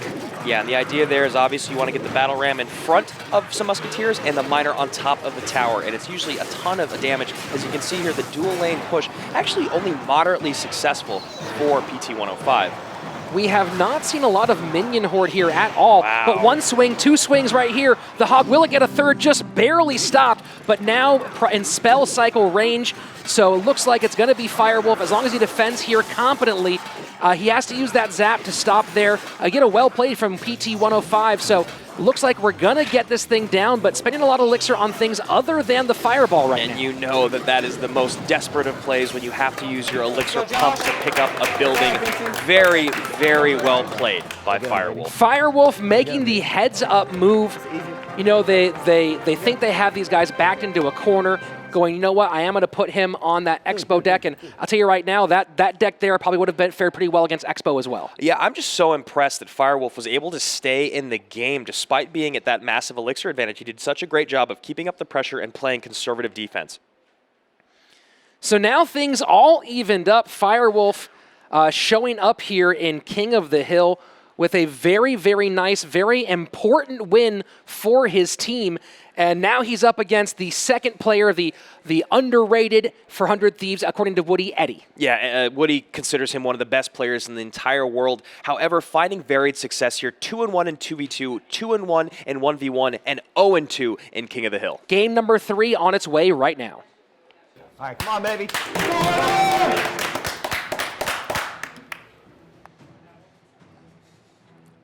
Once more, Firewolf at the top of your screen, Eddie at the bottom for 100 Thieves, your card bands.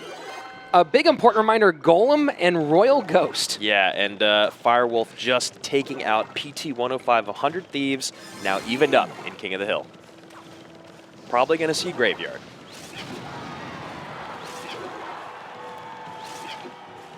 So nice, slow, measured play from Firewolf. And a Knight coming down.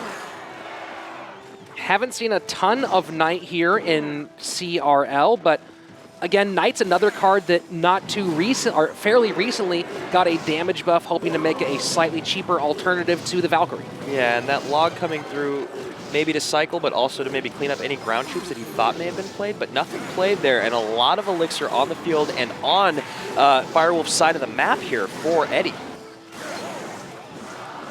Needs to figure out a way to clear out these pups before the Inferno Dragon makes its way to the tower, but the tower does get target on the Inferno Dragon, so that big danger moved out of the way, but still, that Lava Hound paying off down to 1163 is the left-hand tower of Firewolf. Yeah, and just the Ice Wizard there, obviously one of the strongest defensive cards in the game, but not very effective at cleaning troops up quickly. And there's the Graveyard we talked about at the very beginning of the match, and a great job of the Inferno Dragon stopping it right at the river. So nothing to tank for the Graveyard. It will get some significant damage, though, without that tank support. Yeah, and you see Firewolf not having really any Elixir more to respond, but he might not need it with that great played Ice Wizard. Yeah, the Ice Wizard keeps that balloon off tower, so I think it's been there for a long, long time, getting a ton of value for just 3 Elixir. Yep, and now we're actually pretty close to even with that fairly strong Graveyard push on the right side of the map. So Firewolf has to be careful and not let a sneaky balloon get on through, as we've seen so many times before. But, you know, now we're seeing, again, it's the pickup of the tank card at the river. But we are seeing, okay, look at this now. Tombstone. The Tombstone not picking up, very important.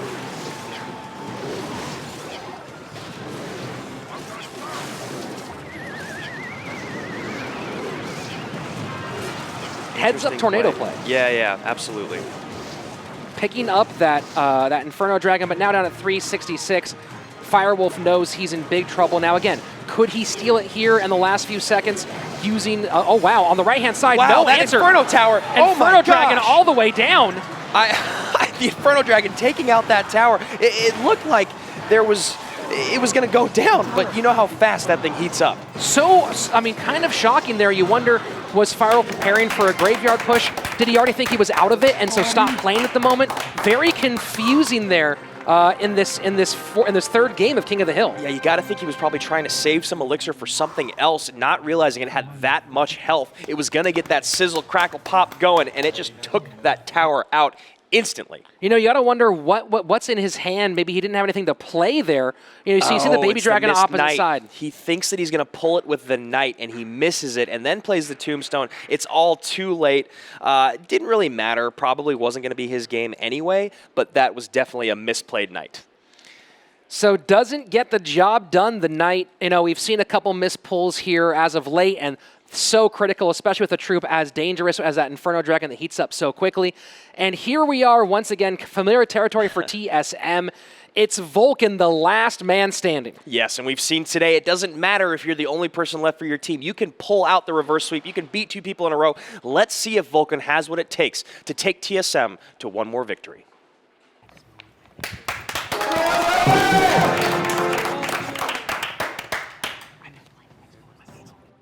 100 Thieves just 1 win away from taking their second victory at CRL, and it looks like it's going to be some sort of quick mortar deck for Vulcan. Very interesting opening play with a mortar deck, immediately putting it down. Very aggressive. The mortar, though, does get tower, so paying off here for Vulcan in the opening seconds. Yeah, it's a really risky play to open up with the mortar, but if you can defend properly, it ends up being a great trade here. Now, thinking of the Night Witch, maybe a Giant, a Giant coming down the other lane, and this is where you wish you had the mortar back in hand. Although with all those swarm troops, a lot of damage being done to that Giant, so generally a nice pickup. It will get 2, maybe 3 swings. And this gets interesting, you know, you as a mortar player know how challenging it can be to time that mortar against a big tank card. Yeah, I mean, now what the idea is he's basically got to do the rest of his damage through swarm troops. I mean, I'm curious to see if he actually has a miner seeing the Ice Golem in the deck. Maybe not, but that's usually what I would do in that situation. What I've seen other pros do is when you're playing against a tank, you just save your mortar to pull it and then destroy it with the swarm troops, and then you get your damage in with like a miner or something like that. And there we go, seeing the mortar now as the pull for the Giant.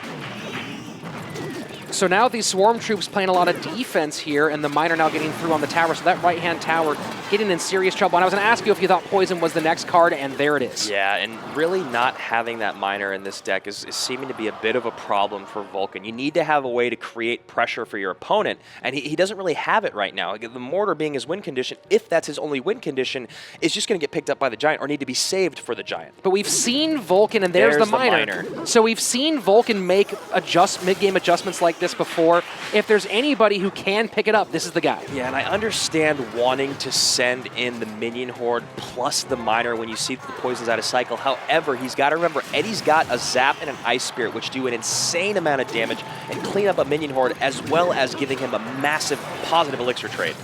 So now if I see the Mortar used here to pick up that Giant, if it is back in cycle, not going to get there in time. So now that right-hand tower definitely going to go down. And so now the question is, can Vulcan get this left-hand tower down in the next 33 seconds? He might be able to, honestly. I wouldn't be surprised if he did, but however, this is a very tough matchup for him moving forward now. Having the tower that he wants to attack in front of a naked lane. He doesn't have a Princess Tower in the same lane as the next tower he needs to take down. That was a very important swing. That Miner not getting it down into Fireball range, so he needs to get one more hit here to get this thing in the Fireball range, and the Miner does get through, so can he get the Fireball down quickly enough? Yes, there it is. So we are now going to sudden death overtime. And as I said, Rich, I thought he was going to be able to take the tower, but now pushing into the lane without a Princess Tower behind your Mortar is very hard to do. It's not impossible, it's just much more difficult. So here's the question, can Vulcan play solid enough defense on that left-hand side to get lowest tower or get that right-hand tower down playing Miner? I mean, if anyone can do it, it's Vulcan. We've seen him do crazy things before, but it's just a tough position to be in.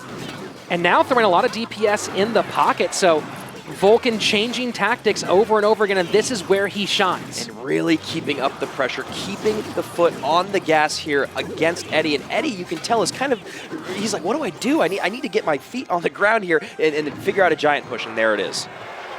So there comes the Giant push, and using the minion horde to cut that Giant down. The Zap, not quite a strong enough answer. Yeah, but a great use of the Ice Golem to pick up that Ice Spirit and just keep his minions alive for a little bit longer, preserving their health. So Vulcan just a little bit behind on Elixir here. The question is, can he keep the pressure up and keep forcing Eddie to spend his Elixir defensively rather than mount those big pushes on the left-hand side? And ideally what Vulcan's going to probably want to do is play such great defense, get a good counter push, and then drop a Giant in the pocket and have troops behind it. That's his ideal situation. And so mixing up the Miner positions is Vulcan. We are now at about 1:33 left in our sudden death overtime. Remember, we are playing for lowest tower here in King of the Hill, but a Giant in the pocket, huge play. And Ice Spirit and Zap. Boom. And you can hear the Hundreds Thieves bench freaking out, knowing how big of a play that just was. And the one hit from the Giant, and we are all evened up. That is a huge hit, but again, Vulcan getting the Miner on tower, the Goblins not picking it up. About a minute left here, and we are only separated by about 203 Elixir. Or sorry, hit points. Poison coming in, gonna stop the Giant. Ooh, wow, it gets one hit. That hit is massive. Huge hit in that moment. This is still anyone's game, Rich. Anything can still happen here. Great zap on those bats. Really good cleanup by Eddie here. It looks like he's starting to kind of figure out what Vulcan's MO is. The Miner pickup was big. You know, Vulcan doing a good job of varying its drop location, but not good enough. But what a quick cycle to get back to another Miner. Still getting more damage on that tower. However, that Mortar gets a shot off. Great placement. So there we go. This is the dance being done here in the final few seconds with Fireball in hand and a lot of damage going on the right-hand side. Miner lock and Spear Goblins on there. That is almost within spell cycle range. If he gets a Fireball and a Miner, he's got it. Vulcan does not pick up the Miner, though. So here's the big question. Can we get any spell damage? No, not going to happen. Wow, right down to the wire. Vulcan doing it one more time. And I was about to say is that with that Fireball being a little bit faster, that if we got down to the last few seconds, that could have been the difference. It was unnecessary, though. Vulcan coming through clutch one more time. Wow, really, really great play by both of these guys. Eddie just a step behind in damage, playing that mortar bait deck almost to perfection, but he just could not keep up. I mean, excuse me, but he could not keep up with the mortar bait deck from Vulcan. It is just again, those slight little adjustments that Vulcan does really are what set him apart from other players in this game. And here you go. You see that Miner getting 2 swings. That really could have been a huge difference, but just not going to be enough. And, you know, Andrew, you asked for it specifically. You said, can we have a day where we go to game number 5 at King of the Hill every single time? And here we are. Game number 5 once more. And it is a matchup of 2 players who have already seen each other once today, 2 players who have come in huge for their teams. It's the final game at King of the Hill. It is Vulcan against Frost. Yeah, I guess dreams do come true here at CRL, Rich, and I'm so excited for Vulcan and Frost twice. Vulcan and Frost 2 today. Let's go, Frost! And once again, it all comes down to this. 1 game to decide the entire match. And you gotta know Frost is freaking out, and I love it. It's when he plays at his absolute best, and Vulcan now really, really wanting to bring this home after losing that 1v1 set. Well, the Texan Frost has been in these high-pressure situations before, so you gotta wonder if that helps him in this situation now. I mean, as he's told us, he hates it, but for some reason, he plays the best when he is under unsurmountable amounts of pressure. Cannon Cart getting through, and there we go. It's the Dark Prince picking it up. So the Battle Ram not doing damage, the Cannon Cart not doing damage. Just a little bit of chip on the left-hand side for Frost. I'm interested if we're going to see that old Prince bridge spam deck that we saw for a while. I mean, we could still see a Giant, but I'm curious. One more time, the card bans, Royal Ghost and the Golem. Oh, and he misses the activation. If you pull it down just a little more, you can get that King Tower activation. Not what Frost wanted there. Most likely running a graveyard deck. That's 3 Elixir, not quite used to its best. And you don't want to make a mistake like that against Vulcan. No, you don't want to make that mistake in King of the Hill. Game 5. So the Ram not getting through, but the Bandit getting some damage on the right-hand side. So Vulcan starting out with a pretty nice lead in this King of the Hill final game. And that Cannon Cart getting taken down is not what Frost wanted. So not just a lead in hit points for Vulcan, but also a slight Elixir lead as well. And as we get closer to double Elixir time, he's got to be feeling very confident.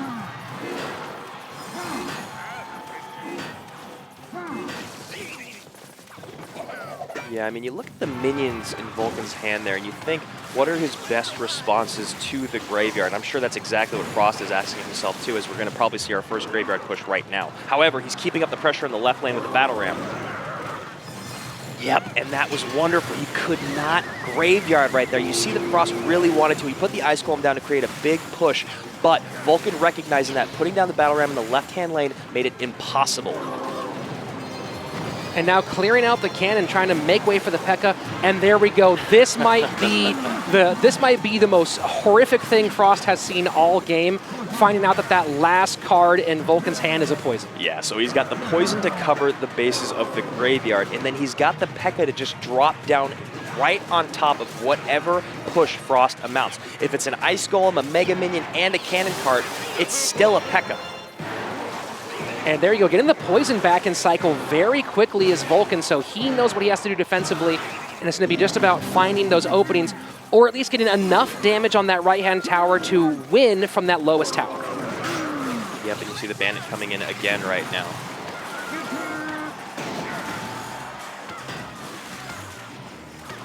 The Dark Prince won't do a lot on the left-hand side, but that Cannon Cart not getting across, and once again, it's just going to be that Poison Ewiz chewing up those graveyard pushes. Now, the graveyard is still getting a couple of hit points every single time, despite the fantastic defense. Important to watch as we are now in sudden death overtime. Yeah, you wonder exactly which, these guys, we've seen it before, one of them is going to start recognizing if they don't break through soon enough, they've got to just start getting spell damage down. Battle Ram and Bandit, so it's forced to use the Tornado there to try to stop it. But will it be enough to keep all this off the tower on the right-hand side? No, it is not. One of the Barbarians gets free, and that is some very important damage at this point. Yes, and a few minion hits as well, and now he's ahead by almost, what, 800 damage?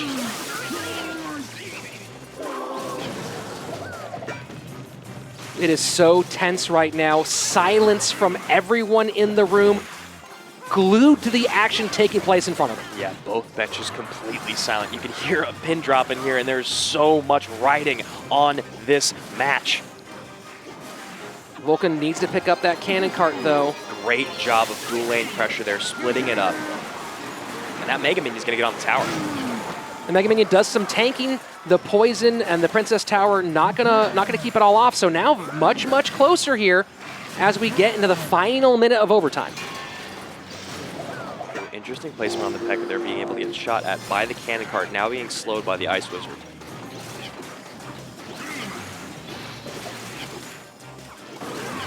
And that battle ram's gonna go right at the cannon cart. That's not a great play. And forced to use some non-optimal troops to defend against this graveyard. So now we are just separated by a little bit, and it is Frost in the lead. Yeah. That P.E.K.K.A was just a little aggressive and a little high.